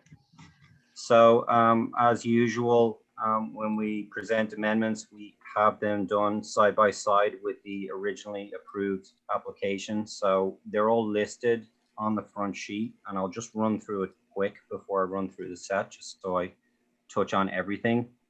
It's a combination of changes to the front elevation and the plans as a result of some things we had to add in, some things the owner wanted to add in to upgrade the project, and some site conditions where we had an encroachment. So just going through it real quick. On the front elevation, we changed the brick color. I'll show all of these later. We added fall protection, so we increased the height of the parapet at the roof because we have a green roof that extends to the edge. Number 3, we added a direct egress door from the garage to the street, which we didn't have on the original approval. Number 4, the fenestration. It's the glass all in the front. We had irregular windows in the living areas because this is a 50-foot lot on a predominantly 25-foot module of buildings on 2nd Street. So the original intent was to have 2 sort of dissimilar buildings adjacent to each other that form one building, and we've kept that intent, but we've just simplified the glazing. So it looks like 2 buildings, but the windows are all the same. Number 6, in tandem with that, we reorganized or recomposed the fenestration so that it made a little bit more sense. It was more coherent. And number 7, we added brick detailing, which wasn't on the approval at all. It was a little bit unclear what we were doing with headers and sills, etc. So those elements got integrated into a revised elevation. The rear elevation didn't change that much at all. You'll see that it's just minor tweaks to the windows, and we have solar panels at the back, so we lowered the parapet for that. And then the floor plans, when I pull them up, you'll see this easier, but we didn't have a trash chute in the original plan. So we added the chute room to all the floors, and we added a compactor in the bottom. And we needed more room for the electrical room and the fire pump room. So we had to reconfigure the parking and stairs, all within the approved bulk, but it just had an impact on how the plan laid out. Number 2, interior plan adjustments to address code issues. So the stairs have to be separated. So when we added these things to have the mechanicals, the utilities for the building work, and we just had to move some of the key elements of the plan configuration. Also, the neighbor's footing encroached significantly onto our plan, so we had to shift our elevator in and shift our stairs in. So it caused us to, everything started to snowball in terms of just how the plan got modified. That was one of the main reasons why the unit changed significantly, the unit count. In terms of what was approved was 8 3-beds and 4 2-beds, and the amended version of the plan has 4 3-beds, 4 2-beds, and 4 1-beds. So there's 2 bedrooms that were taken off the plan. I'll show you the floor plan specifically, but the 2-bedroom units ended up becoming 1-bedroom units because of the encroachment of the neighbor. Everything became too tight, and they just felt with condos that it was better to sell a large 1-bedroom. They were more in demand than a 2-bedroom that didn't really have like a decent sized 2nd bedroom. And the last revision was, as a result of everything I've just said, moving the stairs, etc. We had to reconfigure the roof deck a little bit, but there's no change to the green roof area or solar panels. So it's really just a reconfiguration of the plan. So I'll just move through the set to those changes so you can see them side by side. So Z3A and Z3 are two sheets adjacent to each other. This is what got approved originally, and you can see there's no trash room. The trash is underneath the stairs, which definitely would have been cited as an issue. You can't have anything underneath your egress stairs. So we had to kind of reconfigure the parking to make room for a trash room, a compactor. It turned out we needed a fire pump, so that room for the sprinkler became much larger. And the electrical requirements also were a lot bigger than we anticipated originally.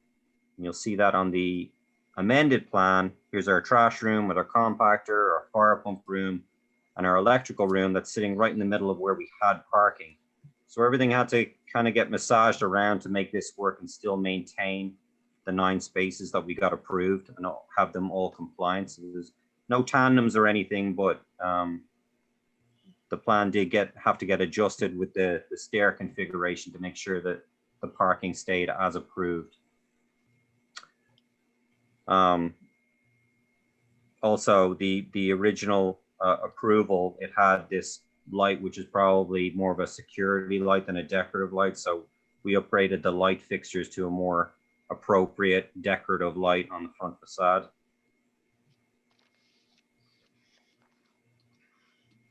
Typical floor plan here, second floor is the same as the third and fourth floor with the exception of this terrace at the back. So it's a typical floor plan with the exception of that. All of the floor plan changes are laid out here. Again, if you look at the original plan, this was a 2-bedroom unit, see bedroom 1, bedroom 2. And it ended up becoming a 1-bedroom unit. You have to push the elevator in and the stairs in a little bit. This is the property line here. So everything had to come in because of the encroaching building a little bit. And the owners just felt that at that point, with the reconfiguration of the stairs to accommodate the compactor, et cetera, that this wasn't really working as a 2-bedroom. So that's why we made the revision to a 1-bedroom unit. So you know, this is still a 3-bedroom, this is still a 2-bedroom, but this 2-bedroom became a 1-bedroom on the floor plans. So less bedrooms than the original approval.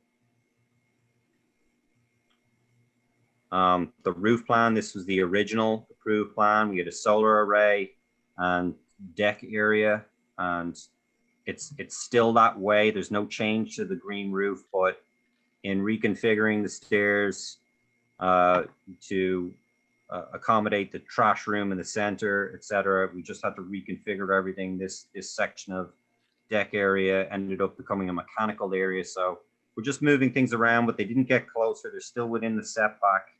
We have 12 feet 7 from the deck to the front. So there's no concern about safety there with the setback to the deck.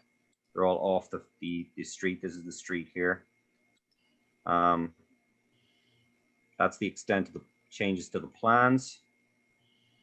And then lastly, the front elevations, they're side by side here for comparison. This was the approved one, and this was the amended one. And I'll just take you through, just explain again how they were. So this was the original rendering, and this is the as-built building. So the colors that were approved, we had a brown, an orange, and a gray brick with a dark gray metal.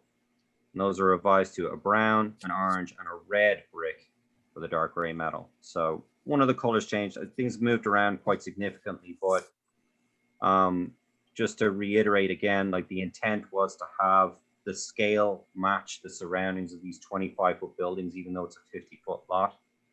And we still maintain that kind of look of this is a building and this is a building, but it's more of a coherent, uniform composition.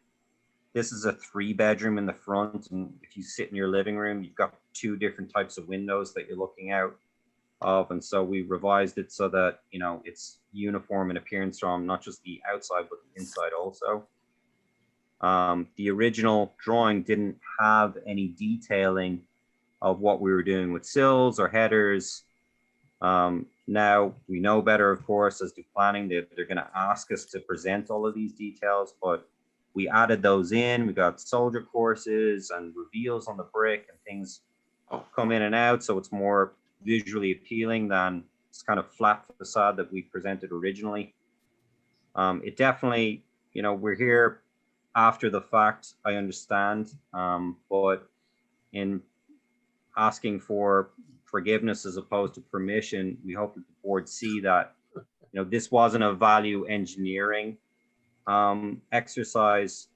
The product that we have now, the finished building, I think is drastically better than what we originally submitted. It just proportionately makes more sense. I think the windows were a little too close to the edge there. That's not realistic. So in fine tuning this and going through the process of construction, we've really tried to evolve this into just a better looking building.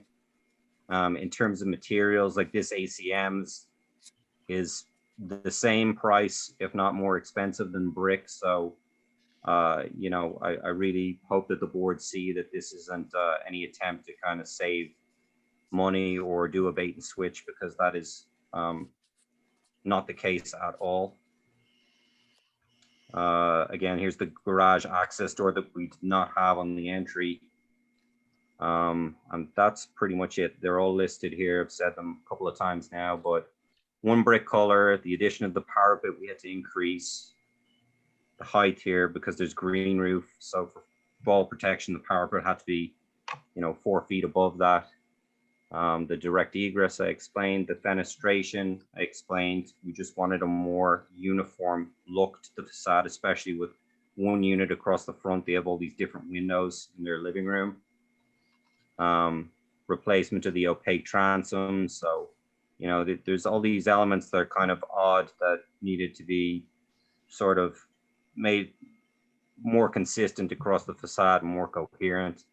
And the detailing that was added also, that was not really shown at all in this original iteration. The back didn't really change at all. You can see like some slight tweaks to the windows where this one was kind of, the railing kind of cut into the window. It was an odd condition. We just wanted to anchor the railing properly, so we pulled the window off a fraction. We added some small windows to the side. It's really as approved. With the exception of the parapet, we lowered. There's solar panels right here, so we didn't want them in shade. And here's some photos of the project as constructed. It's the side view. And then most of the west elevation is covered by the adjoining building, but the east elevation, we have a setback because the neighbor has windows.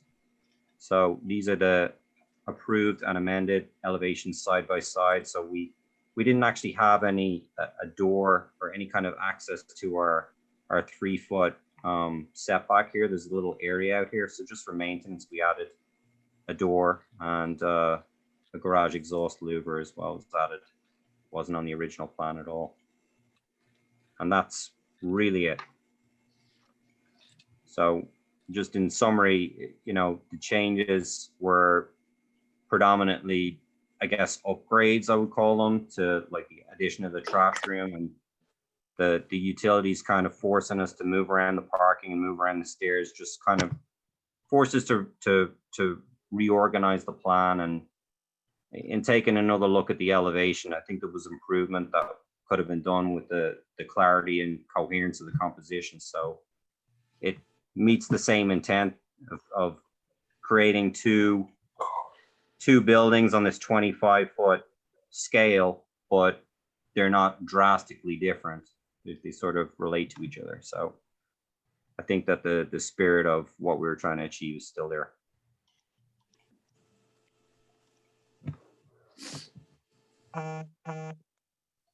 That completes our presentation. Thank you. Any questions from the board at this time?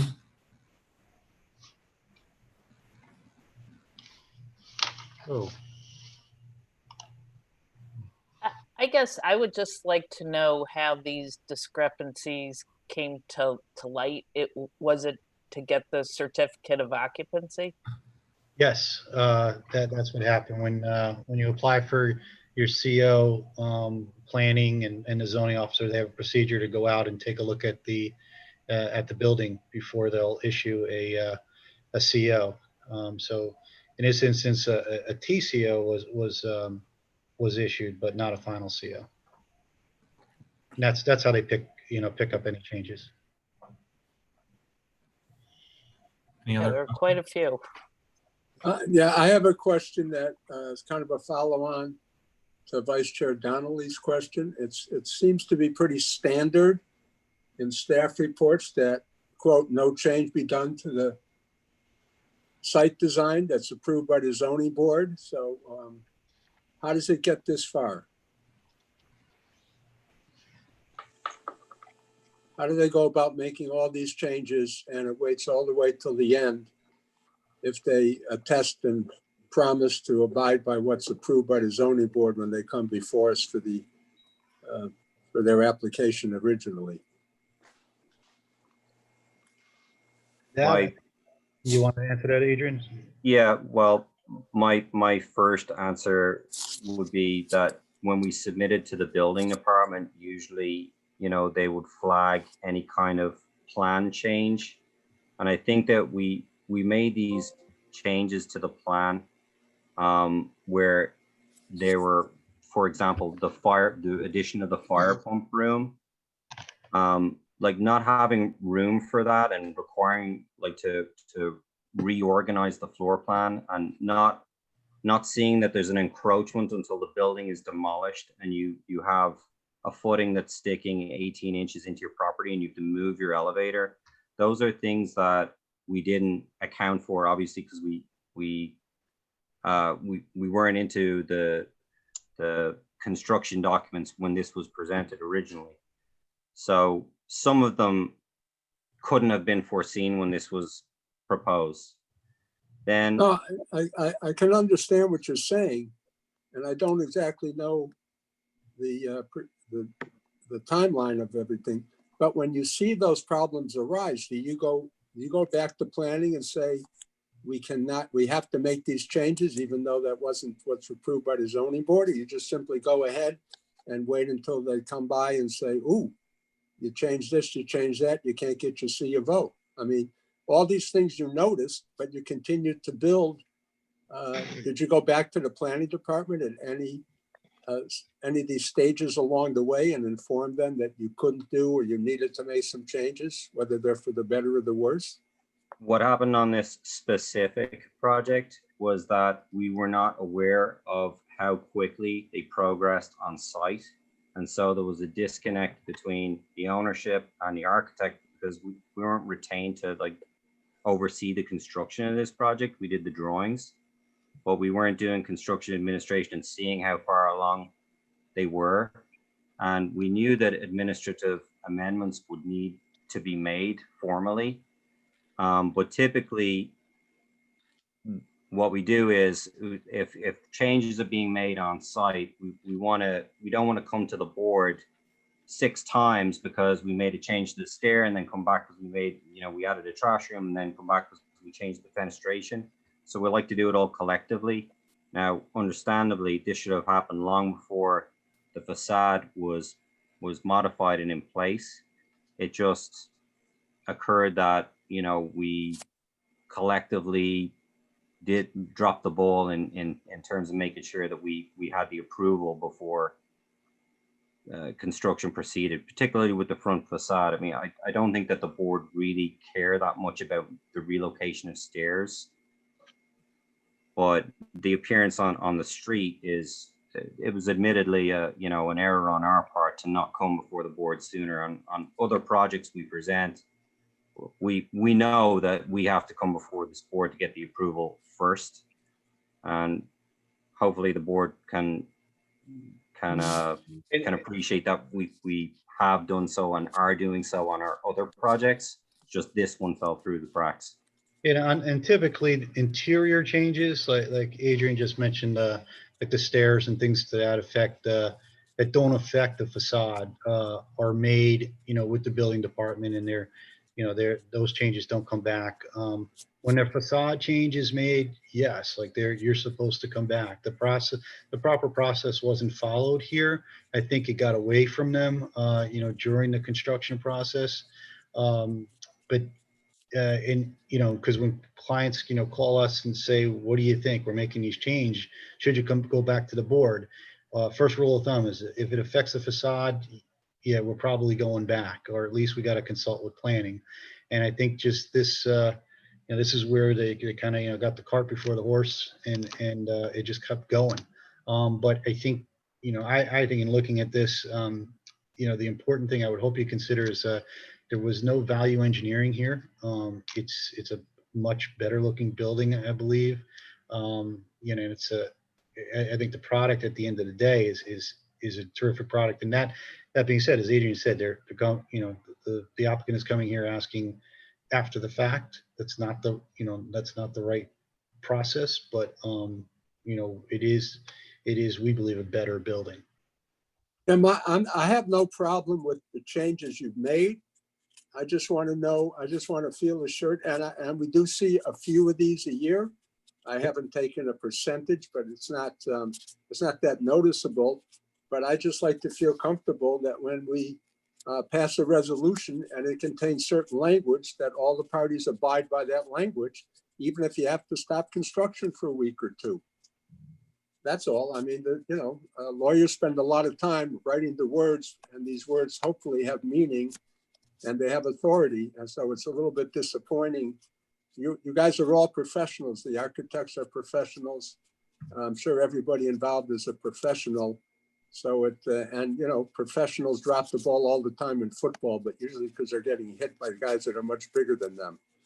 So I'd like to see a little bit less dropping of the ball and a little more comfort to the board that the language of these resolutions is the language that everybody's going to abide to. Other than that, thank you very much. Okay, thank you. Any other questions from the board at this time? Anyone from the public?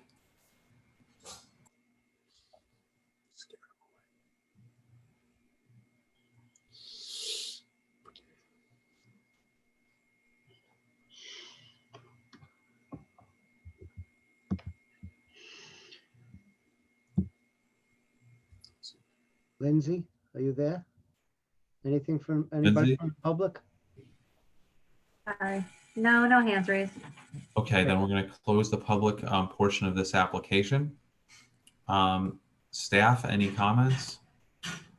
Well, firstly, just a word to the wise. Make sure everybody upgrades your Zoom application to the version that is now version 5. For, they'll boot you if you don't upgrade. But anyway, staff just asked that the applicant agree to all of the conditions that were originally set on this application from case Z16-040.1, memorialized July 20th of 2017. And if the applicant agrees to those conditions, staff recommends approval. Yes, we do. Okay. Anyone have any questions for staff? If not, does anyone want to make a motion? Make a motion on Z20-069 for approval with the staff conditions of previously stated. I second. All right. I'm going to go chronologically based off how Zoom has each name. So Commissioner Shadid, you're first. Yes. All right. Now we have Commissioner Brown. Yes. All right. Now we have Commissioner Netchart. So I have to abstain from this one. Vinny, simply because I work for a company that has had involvement. I didn't notice until I saw the building, but I probably should have mentioned that to Chuck at the beginning. But this is a building that we worked on as a company. So simply to keep it from getting complicated, I'll just abstain. Okay. All right, understood. Commissioner Nethart abstains. Commissioner Rothman? Yes. All right. Vice Chair, Emily? Yeah, I vote yes, even though I kind of detest this entire process. But I agree the changes aren't that substantive, but given how I remember this application and it's a complicated piece of property and it's not out of the realm of normal expectation that there might be a few amendments. So I am going to be tracking this owner to see what he or she does next, because there's no excuse for this. But I have no problem with the building, so I vote yes. Commissioner McCormick? Oh, I thought you forgot me. Yes. All right. And Chair Jacobs? Yes. Okay, so that is 6 commissioners in favor, 1 abstaining. Motion carries with conditions. Thank you. Thank you very much. Thank you. Thank you. Sorry, Bridget. Looks like I take a break. I'm sorry about that, Bridget. Thought it was going to be quick. Well, and now we have, a tougher question. We have one more application. So do you want to take a break or try to just finish up? No, I think we need a break. Bridget needs a break. I don't know, Bridget, do you want to take a break? Absolutely. Okay. Unbelievable. Bridget has a spokesperson now. There's a PR person, speaks for her. I love it. Okay, let's try really hard though to be 5 minutes so that we can finish up Just gotta soon. get some food. Yep. Yep. 8:35.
Not much to look at here. Hey, we got Thursday night football.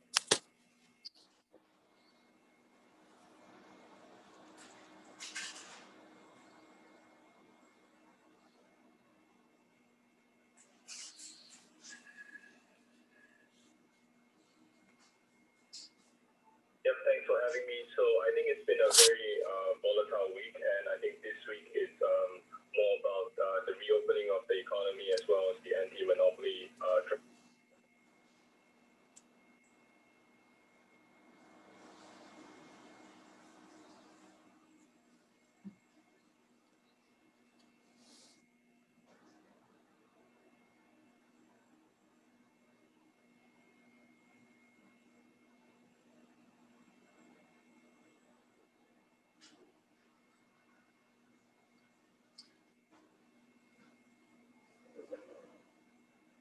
What time is it?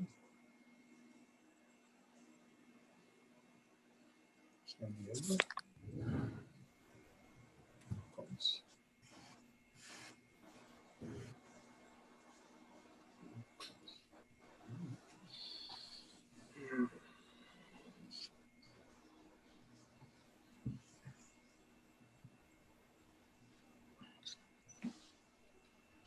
Josh, I hope you take some breaks during the day.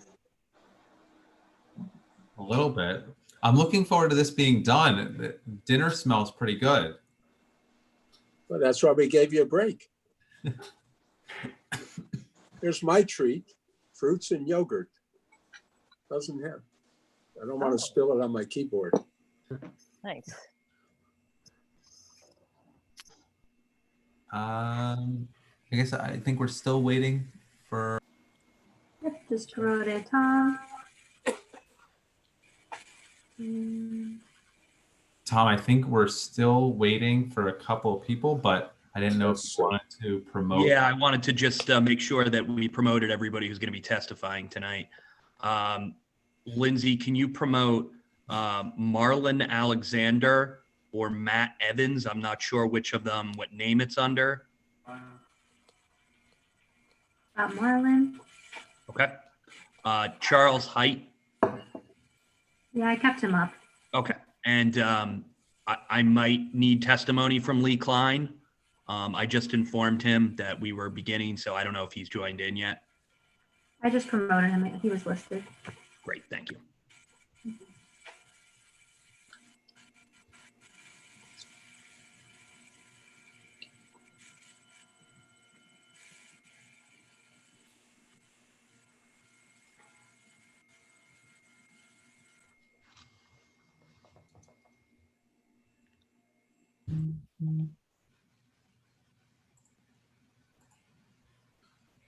Looks like we're all here, Mr. Chairman. Okay.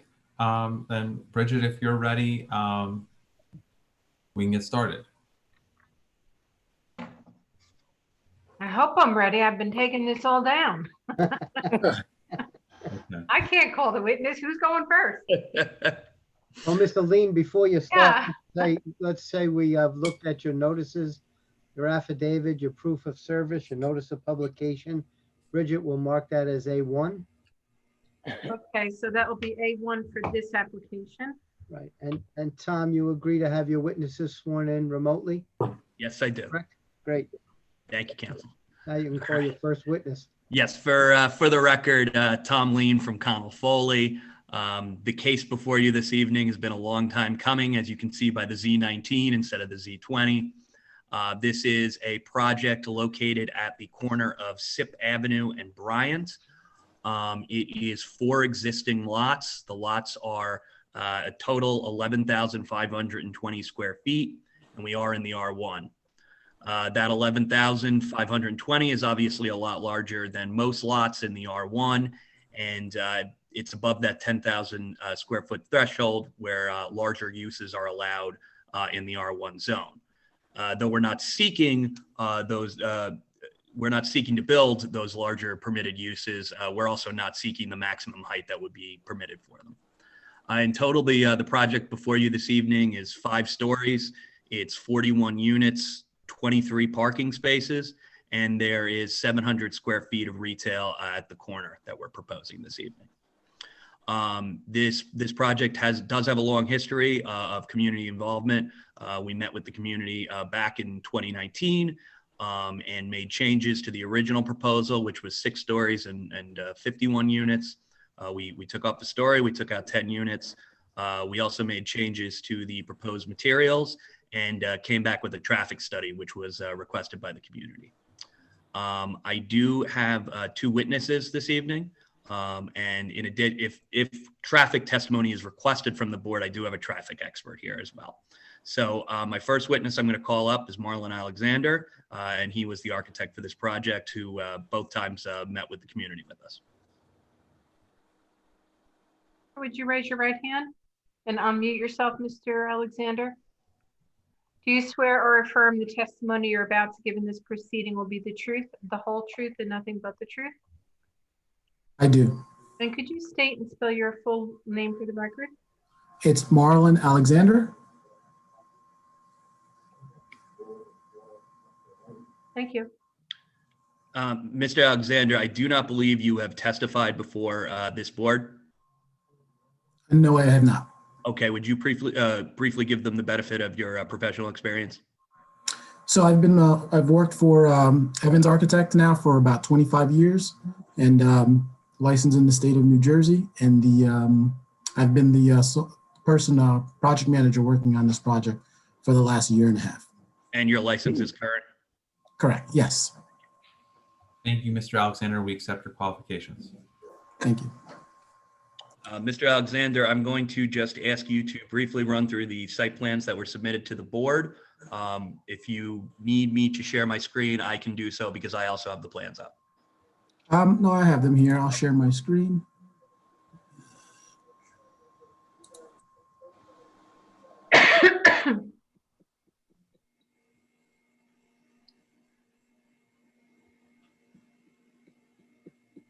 Share. Can you all see it? Yep. Yes. So as Mr. Lean gave you a quick preview of the project, the property 311 through 319 Sip Avenue is located on the corner of Bryant and Sip Avenue. We're proposing a 5-story building, which is 4 residential units over 1 mixed-use unit on the first floor. There's 41 total units. On the units here, it's cited. I'll just zoom in for you here. The corner of Sip and Bryant. Mr. Alexander, can you also just inform the board what the current use of the property is right now? Currently, it has 2 existing single-family style units on there with pretty much mostly like a parking lot style setup, which is pictured here in the enlarged view.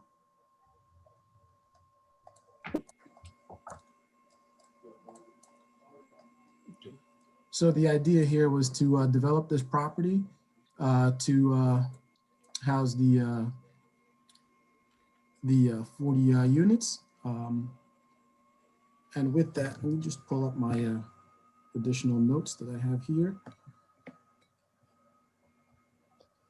The main entry to the, so I'll sort of run through the site plans first. So the main entry is located along the Sip Avenue, along with the main entry to the parking space. Parking is located within, parking is 7,600 square feet with 23 spaces. The commercial space is located on the corner of Sip and Bryant here, along with a super unit and a management unit. Your trash is located along the Bryant Avenue, and it has 2 means of egress, one exiting onto Bryant Avenue and the other one exiting onto Sip Avenue. You have bike parking spaces along the back edges. Here, approximately about 35 bike spaces. And along the front face along Sip Avenue, we'll have 3 tree plantings that will go along the front edge, and then another 3 along the Bryant side, along with a new sidewalk replacement going along the in front of the property.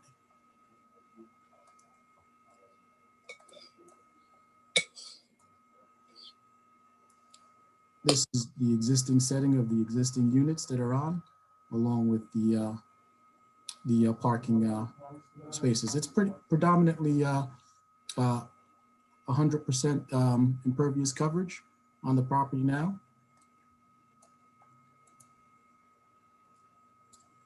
And our floor plan of the existing property, you have your entry, and as I stated before, your entry to the commercial space, which is 700 square feet. Your super unit is about approximately 580 square feet, and your parking space, which is about 7,607 square feet. We will have on-site drainage control, which would be 2 detention basins that would be located within the parking area on the first floor level.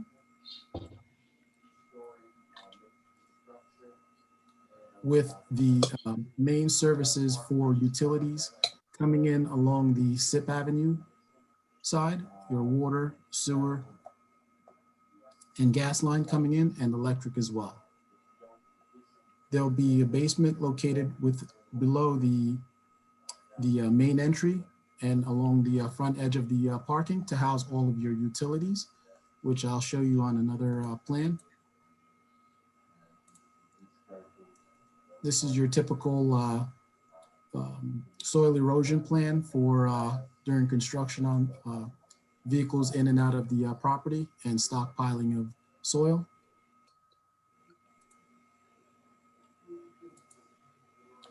Just scroll back one. Zoom in here.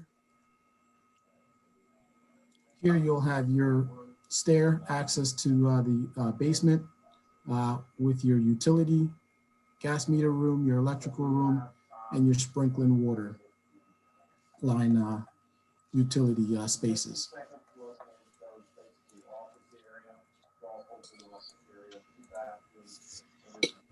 We'll go to the typical floor plan. The typical floor plan, you have 3 2-bedroom units, 5 1-bedroom units, and 2 efficiency unit, your studio units. And the range for the 2-bedroom units in square footage goes from approximately 980 square feet to about 1,300 square feet. The 1-bedroom units are approximately 745 square feet and 870 square feet. 30.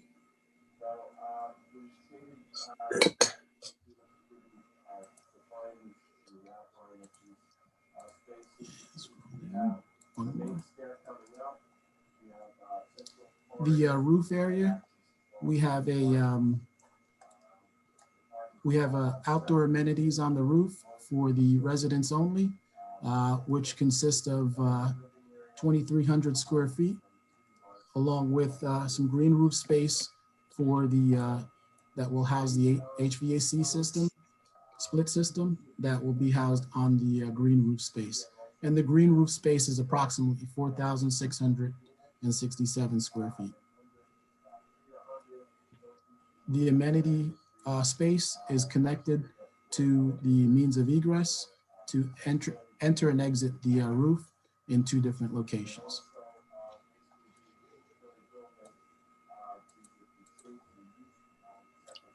For the elevation, we try to, we've worked with the community quite a bit in coming up with a design that was, pleasing to the neighborhood. So we had come up with a metal panel that we'll be using in different styles. The first level would have a split face block, a charcoal color with a light metal panel along the residential unit, and then also utilizing a brick unit for the main entry and egress towers. And then along the facade, we're using a vertical metal paneling with a sort of a olive tone. I'll show you the material colors on another sheet. And try to really give the building a sleek look to go ahead and, you know, spruce up the area.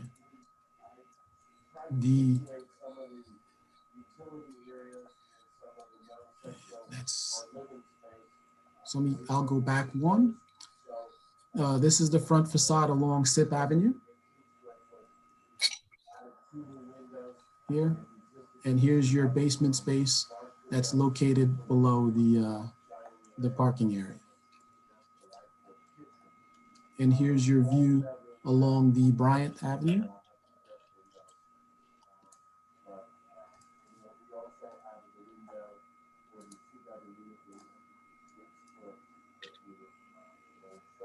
This is your rear elevation from the back of the unit, and this is from the east side of the unit.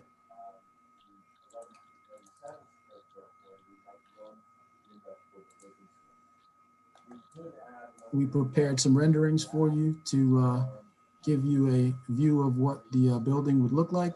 So here's your metal paneling, your light cream tone panel, and your charcoal split face block here with your masonry here, your brick tone. And then there's that metal paneling that I talked about, the olive tone. This is your main entry into the garage area and your main entry to the units, the residential units here.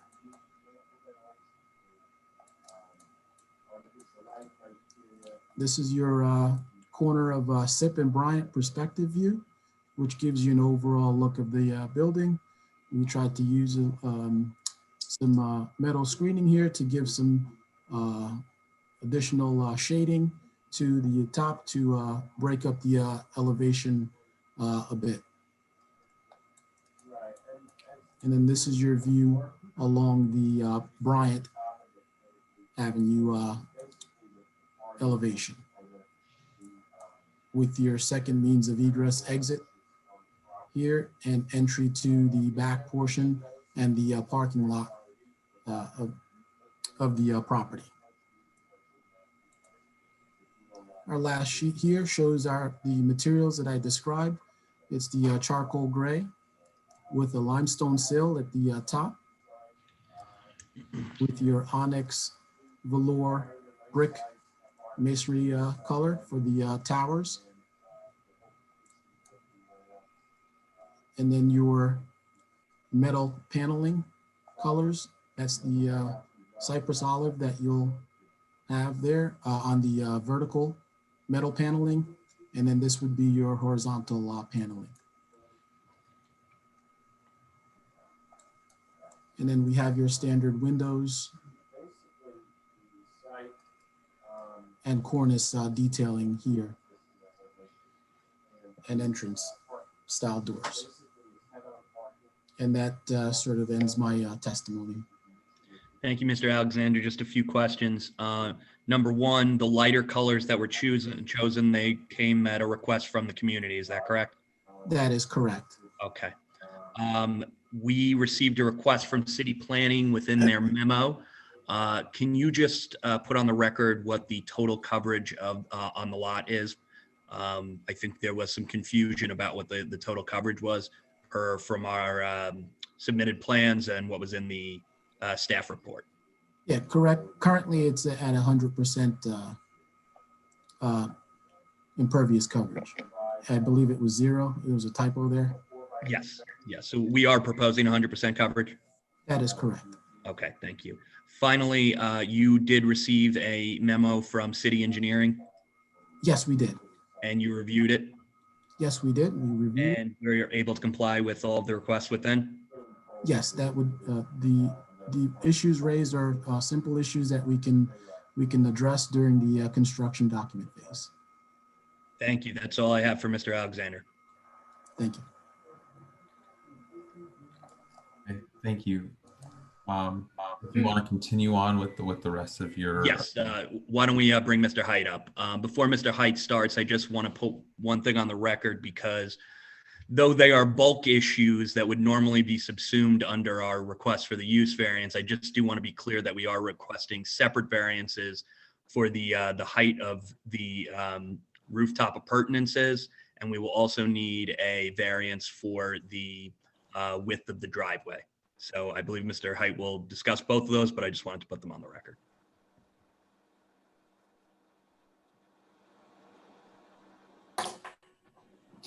Hi, can you hear me? Yes. Yes. And Mr. Height, you remain under oath. Yes, I am under oath. For the benefit of the public joining this meeting, I am a licensed professional planner in the state of New Jersey. I was engaged early in this project when we were looking at the property. I attended many of the community meetings. I can attest that we did try to address many of the concerns. We had multiple revisions to not only the layouts of the floors, obviously the number of stories, which was reduced, number of units, but also the ground floor layout, the where the driveways were going to be located. The corner retail was viewed as a benefit to the community, so trying to retain that space was encouraged. And also just the appearance of the building. I think Mr. Alexander did cover. We worked extensively through multiple revisions to address how this building will hopefully improve the aesthetics for the neighborhood. So with that, this board has heard this testimony before. When we find larger properties in the R1, there's an opportunity to create more housing. That to me as a planner is viewed as a benefit to the city because you're giving an opportunity to provide more new housing stock, a variety of housing stock in the city throughout different neighborhoods. So I'm going to share my screen and walk the board through just some of the zoning to give them context, some photos. I know some people still have to eat dinner, so I will be as quick as plannerly possibly. Let me just jump over to my screen here. And for the benefit of the transcript, we accepted Mr. Height's qualifications earlier this evening, so we continue to do so. Thank you, appreciate that, yes. Okay, so I'll start with the zoning map. We've located the property in red here. It is a substantially larger property. So this board knows this application is requesting a use variance, multifamily. This would actually be a mixed-use building with the ground corner commercial unit. Is not permitted in the R1 district. You can see the R1 in white here, which it kind of jogs throughout this neighborhood. But Sip Avenue, based on my many site visits, if you're familiar with coming from Route 440 to Journal Square, Sip Avenue is a main thoroughfare connecting those two areas. This 55 is Sip Gateway redevelopment plan. And obviously 82 over to the right of the page to the east of the property is Journal Square, the periphery of it. Little closer is in yellow is the R3, and this large swath of land is a cemetery that kind of backs up to many of these side streets. So we're at the corner of Bryant Avenue, Sip Avenue, just to the I guess an aerial we have, or I can go into some photos. So this is the building on the subject property. You can see it's a single story structure. The majority of the lot is paved with surface parking. I know there were some older rundown vehicles that at the request of the neighborhood were immediately removed when that was kind of viewed as a nuisance issue. So I believe that we addressed those. This is another angle from Bryant of the parking lot at the corner.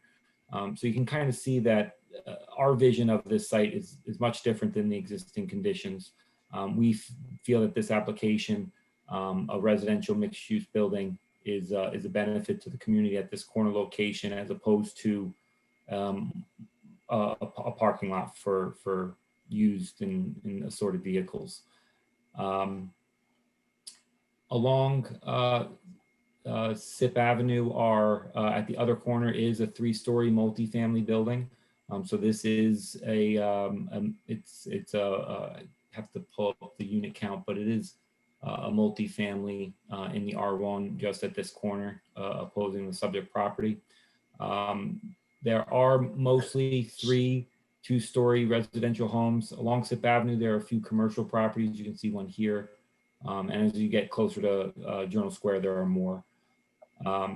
We do identify some of the larger buildings in the area. So this is at the corner of Sip and Van Wagenen. It's an 8-story, 63-unit building.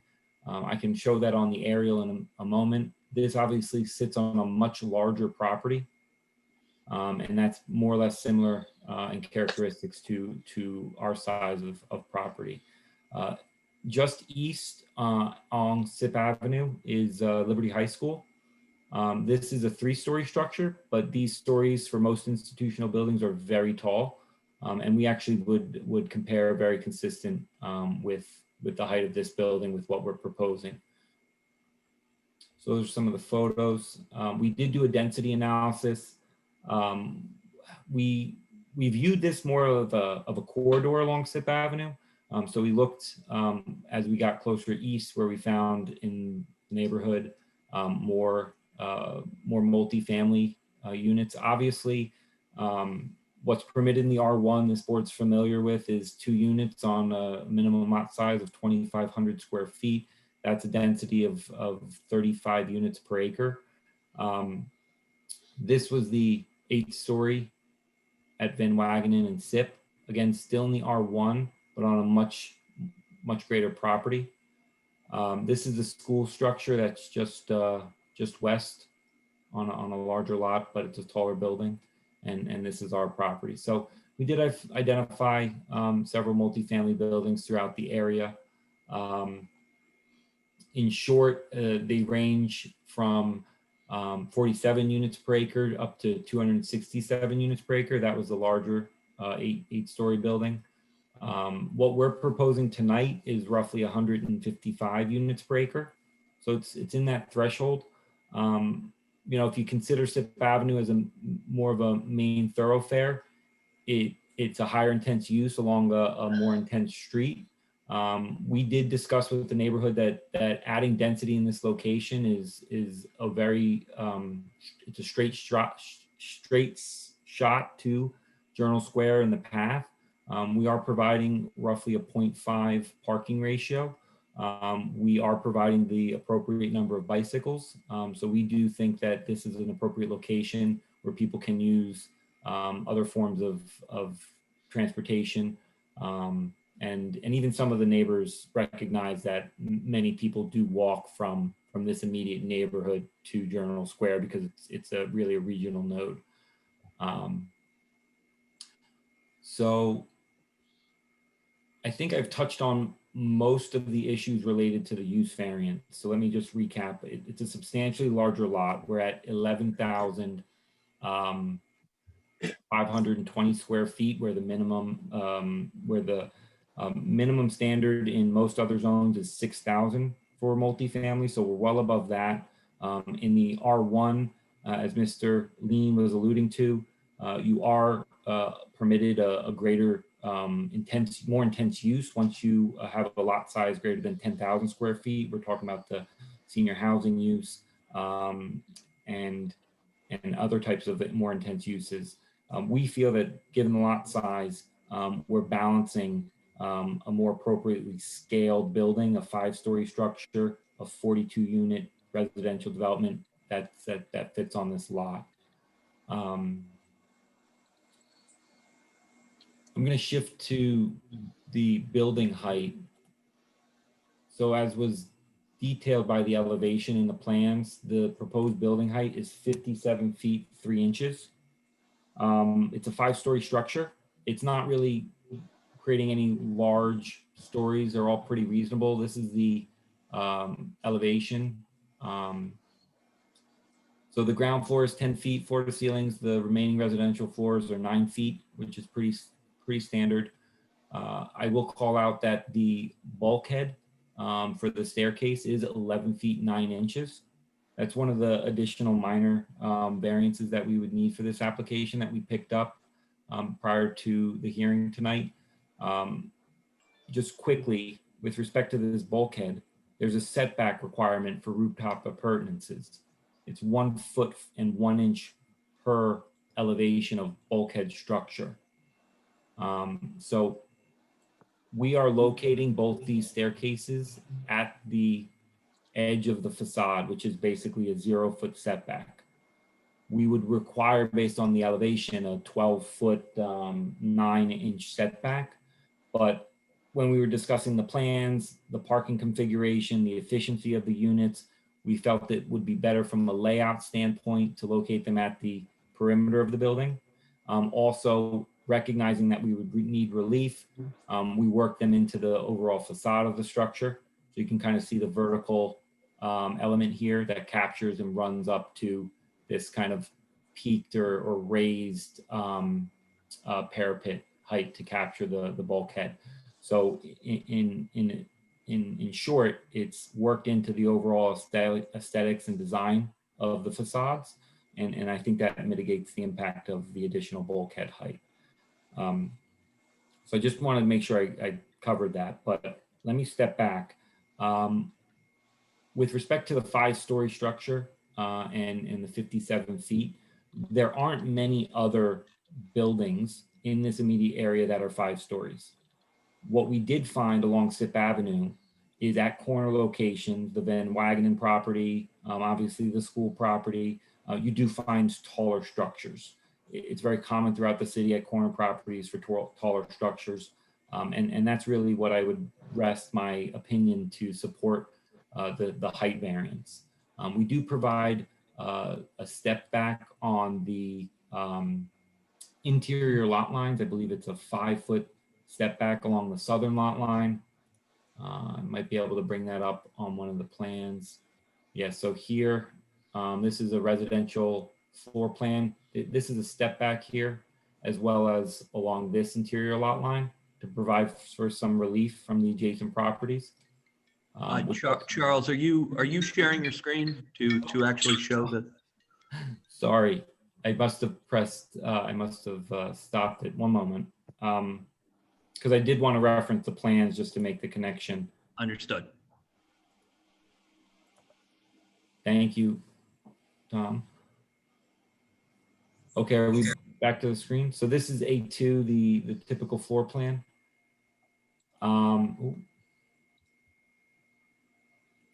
So that relief, that's building step back, is provided along this interior lot line for the whole length of it along Bryant. And then along the SIP frontage, we provide the step back. After the first leg of the building, there's a step back along the internal lot line here. So that's some relief in terms of the building mass and the adjacent properties. I should also call out with the aerial, this property is best suited at the intersection because it's the southeast property. So in terms of massing impacts and shadows, most of that will be into the intersection. We discussed this with the neighborhood. They more or less understood that. We didn't do a shadow study at the time. Since then, I know the board might be aware that the city has reviewed and adopted a visual assessment for all projects. That was literally this past Tuesday night. But throughout this project, as we were going through the design, it really didn't come up because I think everyone recognized that much of the bulk and the mass in terms of shadows will be cast into the street right away in that intersection. You can kind of see that as I walk into the aerial exhibit. Okay. So that's the building height variance that we were discussing. We do need associated bulk variances, as Mr. Lean referenced. I'll refer to the zoning table on sheet S1.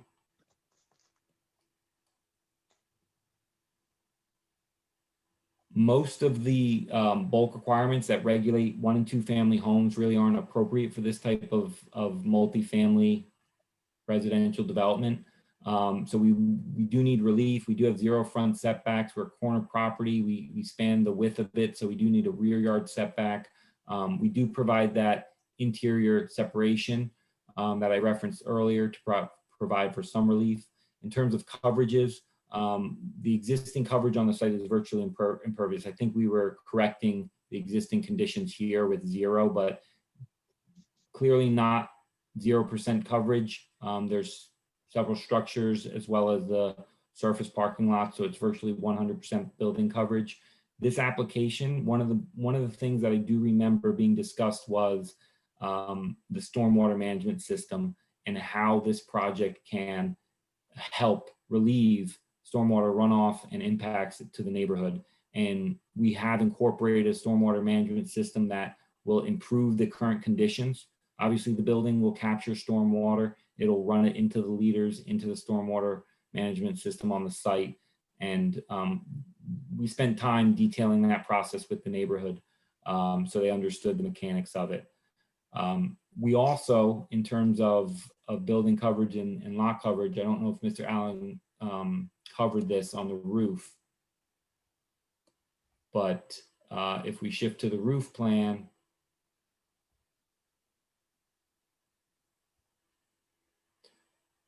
we obviously have the amenity deck, a small enclosed amenity lobby space for the elevator and staircase.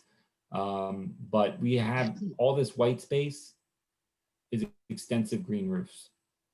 And that was really a product of discussion of how this project's going to be sustainable, improvement for the community and reduce the impacts. And this really is an effort in concert with the stormwater system to offset the building coverage and it really does improve the existing conditions.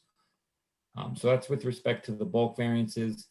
I believe the last item I wanted to cover was the driveway width.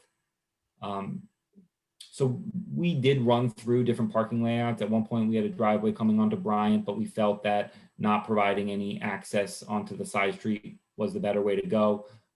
So at one point we had a one-way circulation, which generated more parking, but everyone felt comfortable at the 0.5 ratio what's being proposed. And that really meant consolidating the driveway into a 20-foot wide driveway. It's one driveway. There will be warning systems, everything that you would typically request. We will be implementing it to reduce any sort of conflicts from pedestrians walking across the driveway because it's longer. But that's really the essence and thought behind the wider driveway. We did have a traffic consultant. I know he's ready to provide any input if questions come up, but he was engaged through the design process to understand proximity to the intersection, queuing, timing of people leaving, and we really did walk through that as part of the overall process. I believe that was it to cover the variances and kind of the positive criteria as we see it. With respect to the negative criteria, we're talking about the impacts. This project, we feel will be an investment into the neighborhood. We were very receptive to having input. We went into it on the project team with the client, understanding that we need a use variance and it's something that we have to be responsive to the neighborhood because they ultimately have to have a buy-in with the project. So I don't want to speak for them and they may weigh in. People might have different opinions, but I do think that we've tried to mitigate the impacts from a public welfare standpoint by all the adjustments we've made. That's why I kind of walk you through some of the thinking and the evolution of the project, not just the plans you see before you, but some of the changes we've made along the way. So I think we've tried to mitigate the impacts best as possible, and that goes throughout all the relief we need, the building height, the building coverage, the overall, just the use, trying to get the right balance of units, retaining the commercial ground floor, the parking, and what have you. With respect to the impairment of the zone plan and zoning ordinance, we are in a residential district, the R1. The intent is to create opportunities for infill residential development in appropriate scale. So appropriate scale is what does that mean? It's a little bit of a flexible goal, but it's a mixed use building. We are proposing 5 stories. We didn't think, we thought 6 was something that the community didn't want, and we reevaluated that, so we reduced it. This is truly an infill residential building because currently it's a parking lot that's really not serving the greater good. So as I said in my opening, and this is my closing, I do think that based on the lot size, the distribution of units, the overall project as a whole will advance the R1 district by providing a variety of new housing stock for the neighborhood. And we've really done all we could with this application. So be happy to hear any questions, and thank you for taking some time to touch all the bases with this application. Thank you, Charles. I do have Lee Klein, who is a traffic expert. He submitted a traffic report to planning, but I did not plan on having him testify unless there were any questions.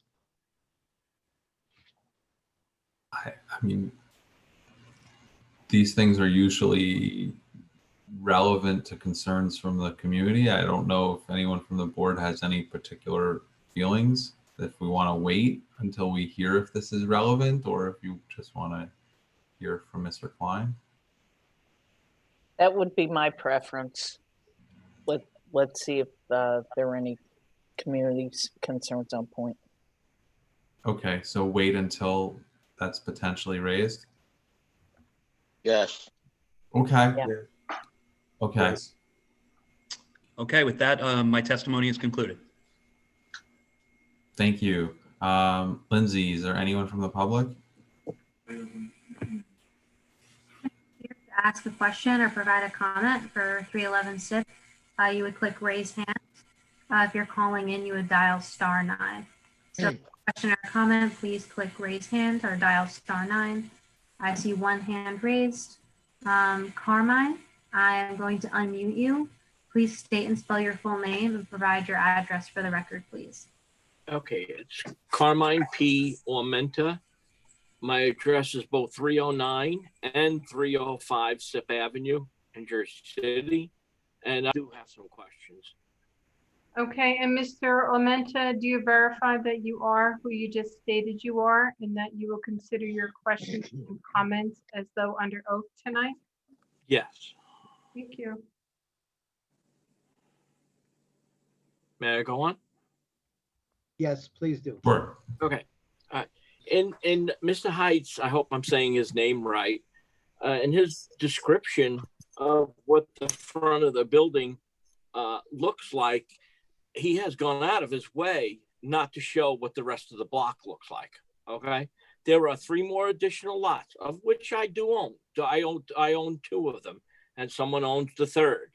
A building like this, aesthetically, if he would have shown that, you would see that now next to this building, there's going to be an older 2-family house, which is mine, another house in the middle that is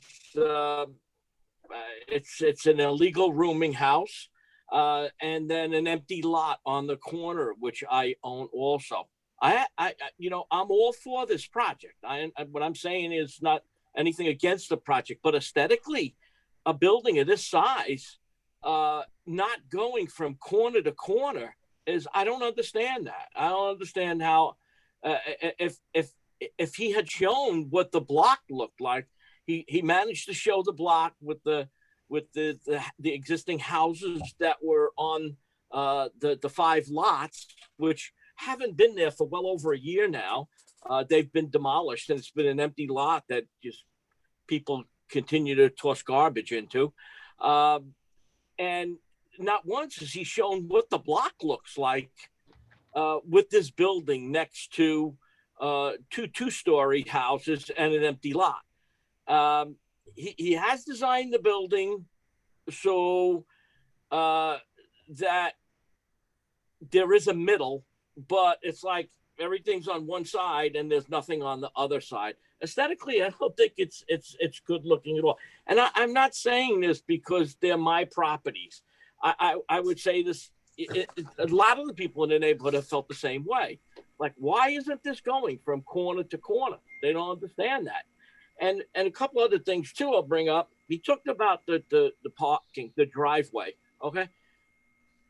They've made the entrance to the building on Sip Avenue. You're all from this city. I'm sure you know how busy Sip Avenue is. I can't imagine how cars are going to go in and out of Sip Avenue into a lot while you have cars going up Sip Avenue at 40 miles an hour and more sometimes. So I think the neighborhood had suggested that at the least there should be an entrance on Bryant Avenue and possibly the exit out of Sip Avenue. I know that changes the design of everything, but Sir, you have 30 seconds left. Please wrap it up. You have only 30 seconds left. Okay. Well, I'm asking all of your opinion of what I just said then. Thank you. And one more point I do want to make is he also said the design of making the entrance and exit into onto Sip Avenue, that lessened the amount of parking spots. That was the biggest complaint of the neighborhood. Sir, you're over your time limit, and you started a new thought with a few seconds left. That's not the way we do things. That's not the way I run my timer. So I thank you very much for your comments, and I think we understand your points very well. Thank you. Thank you very much. Mr. Lean, I don't know if you want to address any questions that were raised. Unfortunately, I don't know if it was my internet because everybody else seemed to hear it. I only heard about half of what was said. I do think I can address the major points, though. The reason this is not going from corner to corner is because my client doesn't own the other properties. It's as simple as that. Two, as far as the ingress and egress for the cars, I do have Mr. Klein here. We put some substantial thought into which street this was going to exit onto. And at the end of the day, everybody agreed that we thought SIP was safe, much safer. So Mr. Klein, if you could just quickly give your 2 cents on why you think that is. Okay. I swear. I am. Do you swear or affirm the testimony you're about to give in this proceeding will be the truth, the whole truth, and nothing but the truth? I do. And please state and spell your full name for the record. My name is Lee, middle initial D as in Daniel, Klein, K-L-E-I-N. Thank you. Just for the record, I'm a professional engineer in New Jersey. My license is current. I'm also a professional traffic operations engineer, and my certification is current.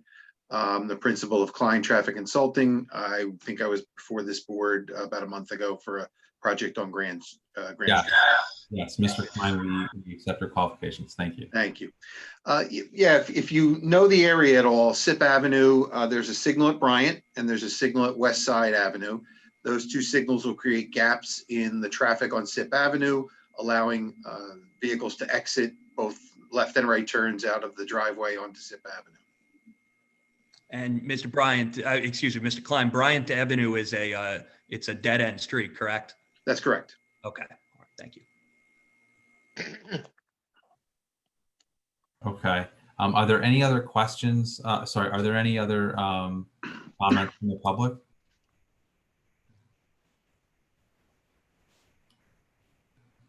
I don't see any other hands raised. I do, never mind. Okay, John Waltz, I am unmuting you. Please state and spell your full name and provide your address for the record, please.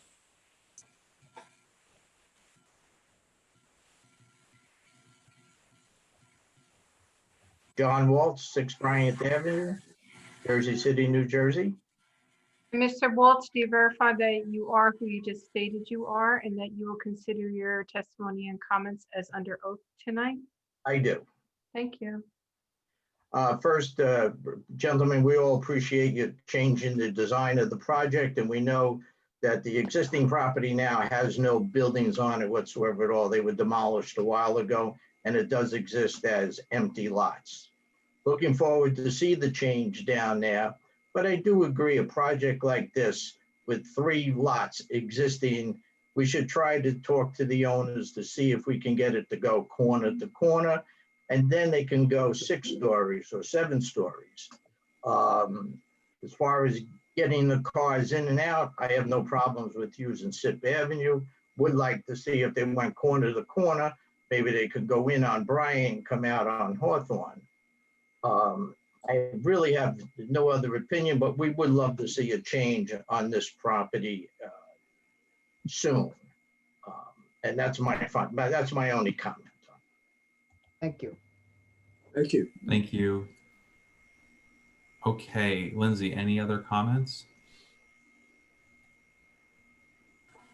I don't see any other hands raised. Okay, we're gonna close the public portion then.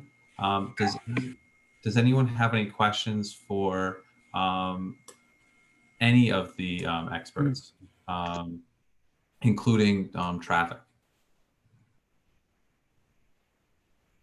I just have a general question about whether there was any thought given to affordable housing. That's Not at the present time, no.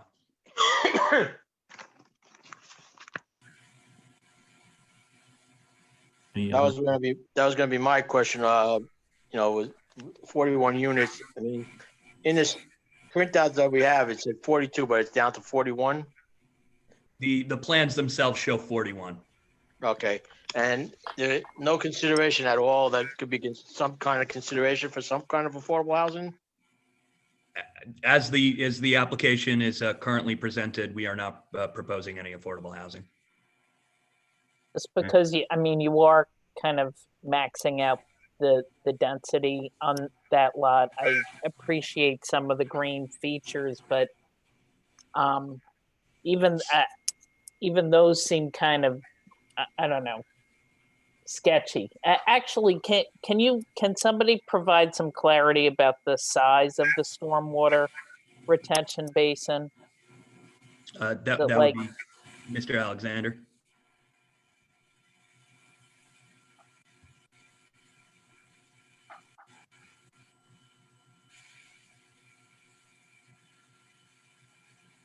So I had to, sorry, unmuted there.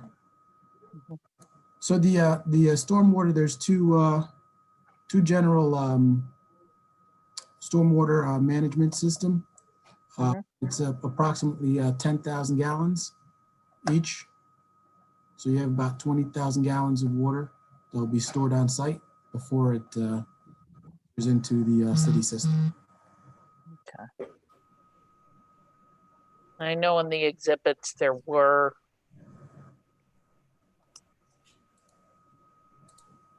there were, I don't know, there were calculations in the package, but of course they're in cubic feet, and I don't know. Okay. And I'm not, and in that it almost looks like it says 3 tanks proposed, and I just thought that exhibit was kind of confusing. The Evans architect, it's entitled Drainage Calculations. So actually in the architectural plans, does it have, is the capacity for the stormwater basins in that? Is it clear in that? And I just missed it.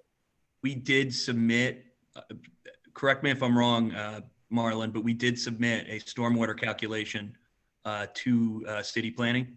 That's correct. Yeah, that's what I'm looking at, and that's everything's in terms of cubic feet, and that says, it says 3 tank proposed, and I don't know whether it's total tank storage or, Total tank storage, and it's located in the parking in the rectangular, let me just share my screen here for you. okay.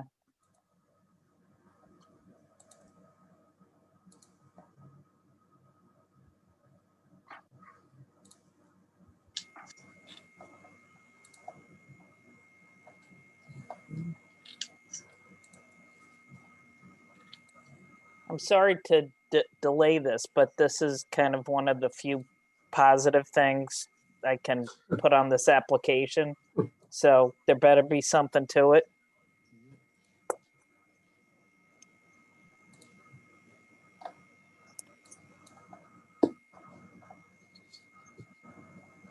Where's my screen?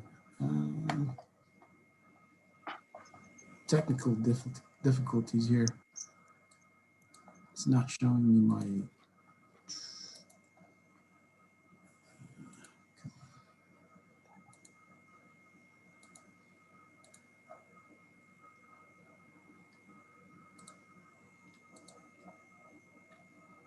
Because the packet that I'm looking at also has Passaic County rainfall data, and it looks like some old table that's not referenced, and I just doesn't seem like it's like a normal engineering calculation. You would expect there to be a nice reference of your assumptions.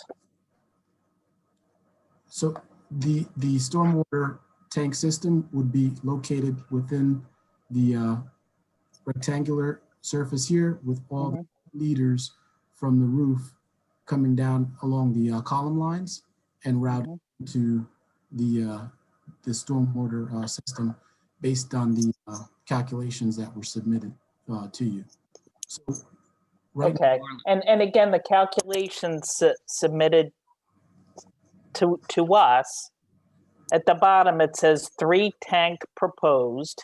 You told me 2 tanks, 10,000 gallons each.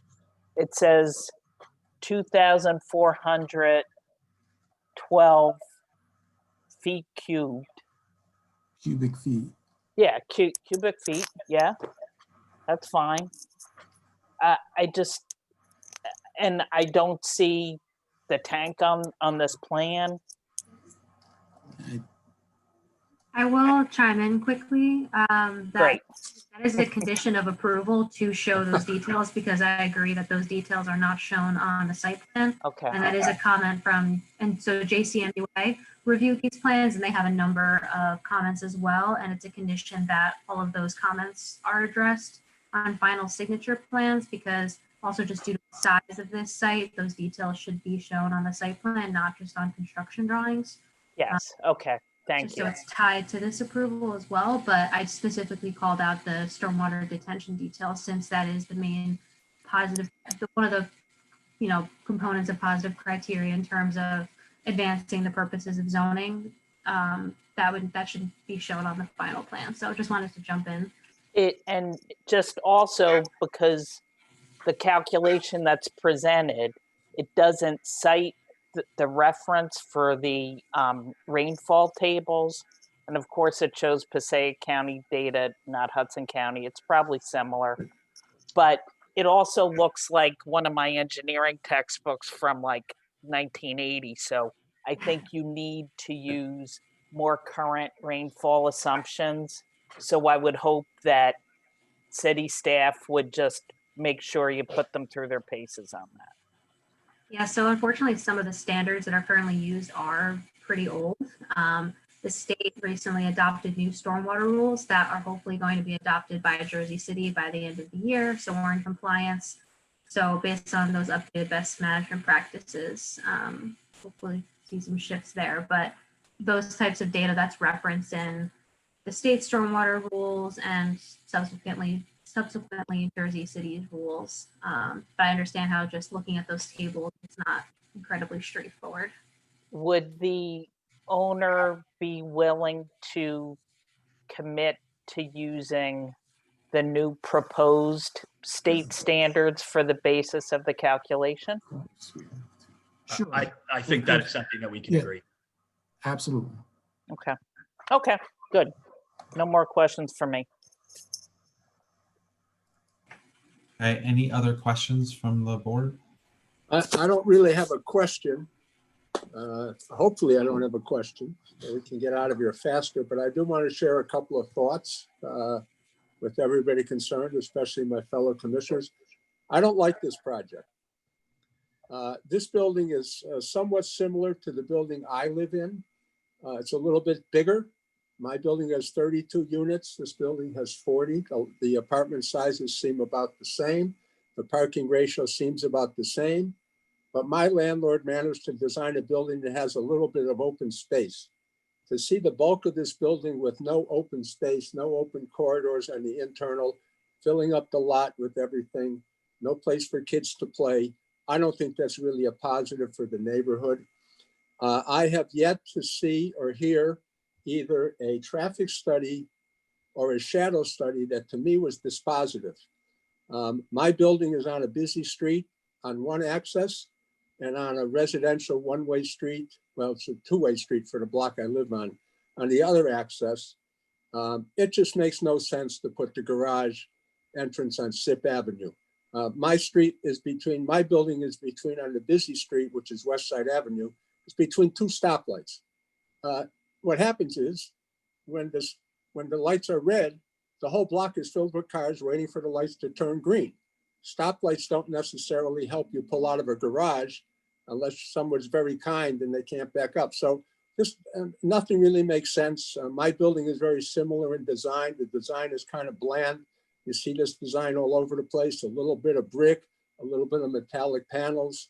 And my building has one color brick, one color metallic panels. It has two different colors of metallic panels. I just don't see this as other than the fact that these empty lots should have something on them. This is not, I think they could do better. They could have done better. They should do better. Thank you.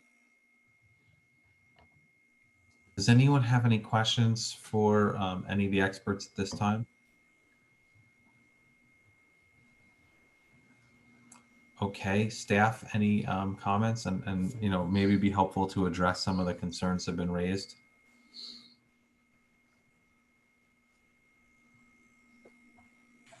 Yeah, so just to highlight a few things, just to go back, we got a bit of the site history here.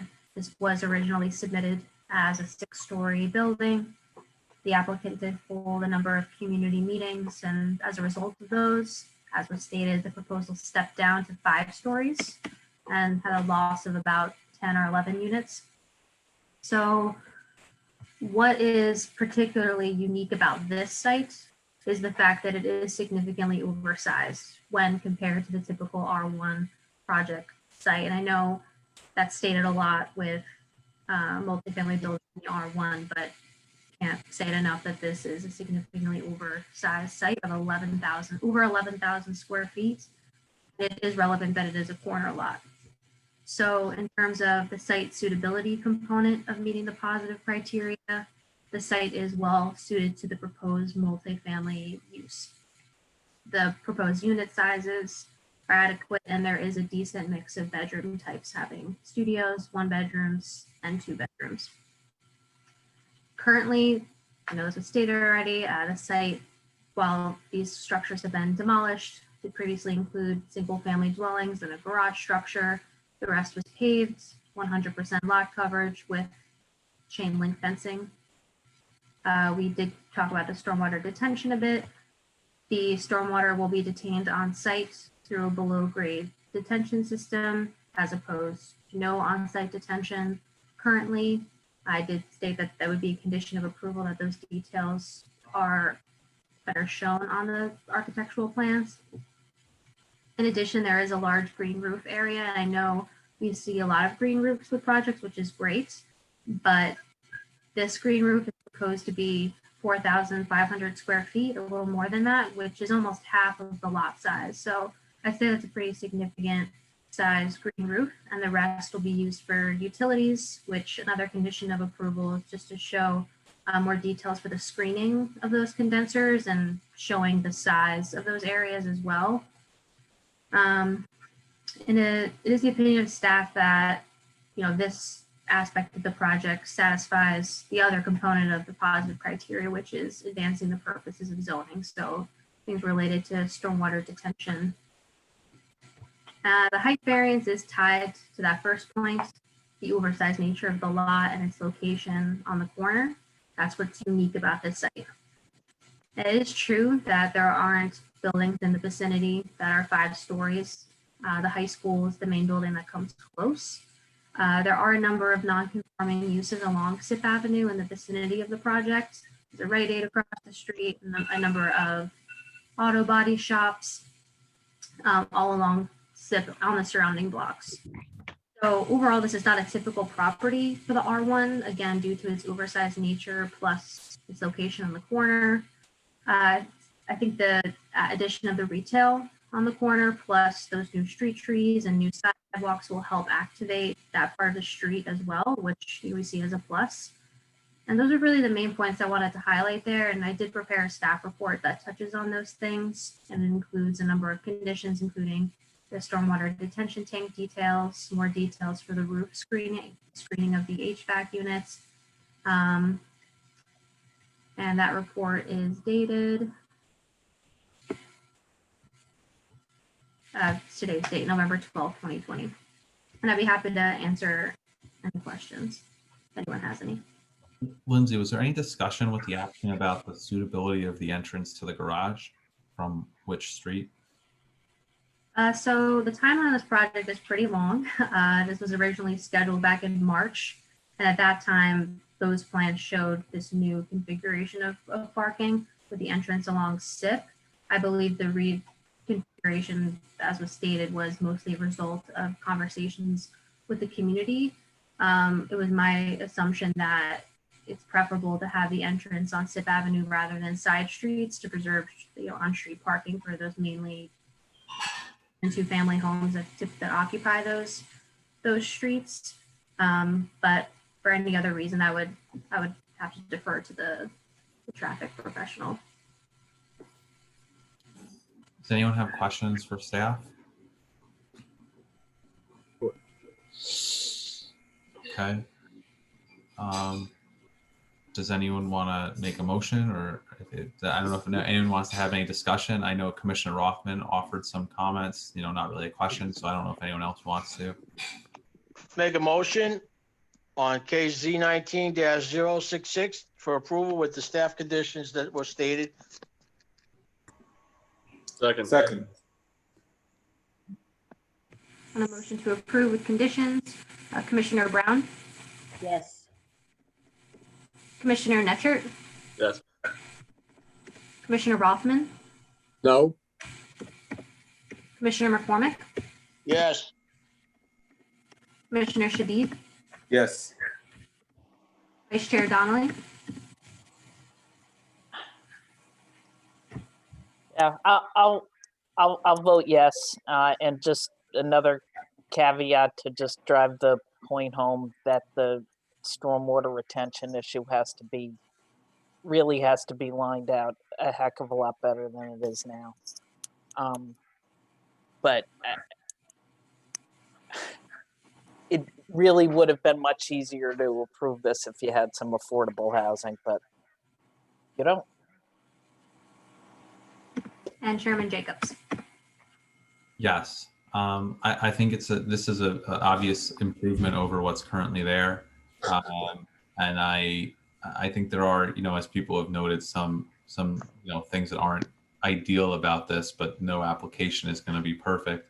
I think that it's great that you're having ground floor retail in this location. I've been okay with no parking and more ground floor retail. And I think this highlights part of the issue that we've seen a lot of. This is an R1 zone. It shouldn't be an R1 zone. We should be trying to encourage that on major thoroughfares throughout the city that we have mixed use. 6-4, one opposed, motion carries with conditions. Good luck. Thank you very much, everyone. Good luck. Bye. Good luck. Thank you. Okay. We have, So I think that's it. Just now we're ready to memorialize resolutions, right, Finney? correct. Hold on one second. Okay, we have 4 resolutions to memorialize. The first hearing was on October 8th. In that case is Z20-055. The applicant is Ramsey, and I'll spell the last name, Sawaged. That's 3373-3379 Kennedy Boulevard. It was an application for an amendment to a final major site plan approval. This was approved, 7 in favor, none opposed. Present on October 8th were Chairman Jacobs, Commissioners Donnelly, McCormick, Shadid, Rothman, Brown, and Netchard. As I said, that was approved, 7 in favor, none opposed. All in favor of memorializing that. Aye. The next 3 occurred on October 22nd. Let's see, present on October 22nd was Chairman Jacobs, Commissioners Donnelly, McCormick, Shadid, Rothman, Mitchell, and Batka. The first application to memorialize was case Z19-115. The applicant was Sophia Priscilla Properties, Inc. The property was 3516 JFK Boulevard. It was an application for preliminary and major final site plan approval with D and C variances. That application was approved, 5 in favor, 2 opposed. Voting in favor were Chairman Jacobs, Commissioners McCormick, Shadid, Rothman, and Mitchell. Voting against were Commissioners Donnelly and Batka. All in favor of memorializing that. Aye. And the next application that we heard was that evening was Z19-116. The applicant was Matthew Correa and David Stewart. The property was 71 Prospect Street. It was a rehab and reconversion of an existing building from 2 units back to 3 units. That was a D variance for use and C variances. That application was approved, 7 in favor, none opposed. So all in favor of memorializing that. Aye. And the last that evening is case Z20-062, Bernadette Pino. That was a site plan amendment for D variance at 79 Giles Avenue. Again, that was passed, 7 in favor, none opposed. Lindsay, we might have to just change this resolution because it has Matthew Velardo as appearing that evening, and they have the vote 8 in favor, none opposed, but there's only 7 of us present. Anyway, Which one was that? Pino, Bernadette Pino. Okay, I'll let Cameron know. Okay, great. So all in favor of memorializing that? Aye. Aye. And that ends it. All right. Make a motion to close. Make a motion to close. Motion to close. Second, third. I Third, appreciate, yeah. Josh had great discipline to not succumb to the fragrance of the food. While I have you all on, But off the record. okay, just a reminder, of course, we have our December 3rd meeting, and we've been trying to do a special meeting in December, but just because we're so close to December 3rd already, I think everyone that wanted to go on that night has already noticed. So just a warning, that's going to be a very long agenda. And it's my understanding that, once we cut it off, people can't carry to a special meeting. So I'm not sure how useful a special meeting really would be. So I'm going to talk with Tanya, but just to warn you all, if we have a long agenda, we're going to list as many things as possible just as carried from the beginning. But as always, Josh, we're nearing 10 o'clock. If this was, you can cut it off at 10 or 11, and then we don't have any meetings for the rest of the year. So, so you have two things. There might be a long agenda. If there is, would you all be okay with having a longer meeting in lieu of having a special meeting later in the month as we get closer to the holidays? I don't know how many people would actually want to come to that. Well, it depends on how. Lindsay, this was a easy agenda. This was a quick meeting, and as you said, it's almost 10 o'clock. So Yeah. I don't know how we could have gone much faster than today. So I don't know if we can have two meetings. I think we should, because I don't. When you say long meeting, does that mean 2 a.m.? I mean, That'd be my question. That was my question. What the No, timing? we can't do that. It would be like 11:30 the latest, because it would be like when you cut something off, you could make the call based on what's on our agenda. It says you can make the call starting at 10 o'clock at night. I mean, how many did we get through? We got through 5 at the meeting. I wasn't at the meeting last week. But the one before that, we got through 6. We're not going to get through more than 5 or 6, and that's if everything goes perfectly. Yeah. And if Chester doesn't give his whereabouts, his living locations. So, Joanne Amendment told me, Joanne told me the date that works best for everyone was, just give me 1 second. It was a Wednesday. I think it was the 10th, I think. December 16th, Wednesday, December 16th. She said, Vinny, you said you may not be able to make that date. No, I'm fine. The 16th? So what I have for the 16th, what did she say? So for December 16th, she said Josh, Kate, Rich, Chet, Anthony, Ahmed, and Jagruti are all good. So we'd have 7 confirmed. So Is it the 16th? longer can make it, the people on this call, or if Lucas, you want to be our backup for that date, that would be great. 16th, I can do the 16th. Sweet. Okay, cool. So, because I know things come up, I just wanted to make sure, because there's a lot of things that go into doing a special meeting, a special notice and everything, and then something comes up, people can't make it. Of course, it happens. Just wanted to double check that everyone was okay with that. Okay, cool. So I'll send out an email to everyone, to the planners tomorrow, to see if we can move anything over to that before they notice. But okay, cool. That's all I have. I know it's late, sorry. Oh, it's not too late. Almost 10. All right, bye everyone. All right, good night. Bye everyone. Happy Thanksgiving, I guess. Happy Thanksgiving. Hey, Vinny. Yes. Vinny. Yes, I'm here. Any complaints about me last week? No. Any complaints about you chairing the meeting? No. Yes. Not at all. All right. No. I was Just sweating that it you're out. too handsome. Have a good night. All right. All right, good everybody night. have a nice Thanksgiving. All right, Okay. bye. Night all. Happy Bye. Thanksgiving, everybody. December Bye 3rd. everyone. Have a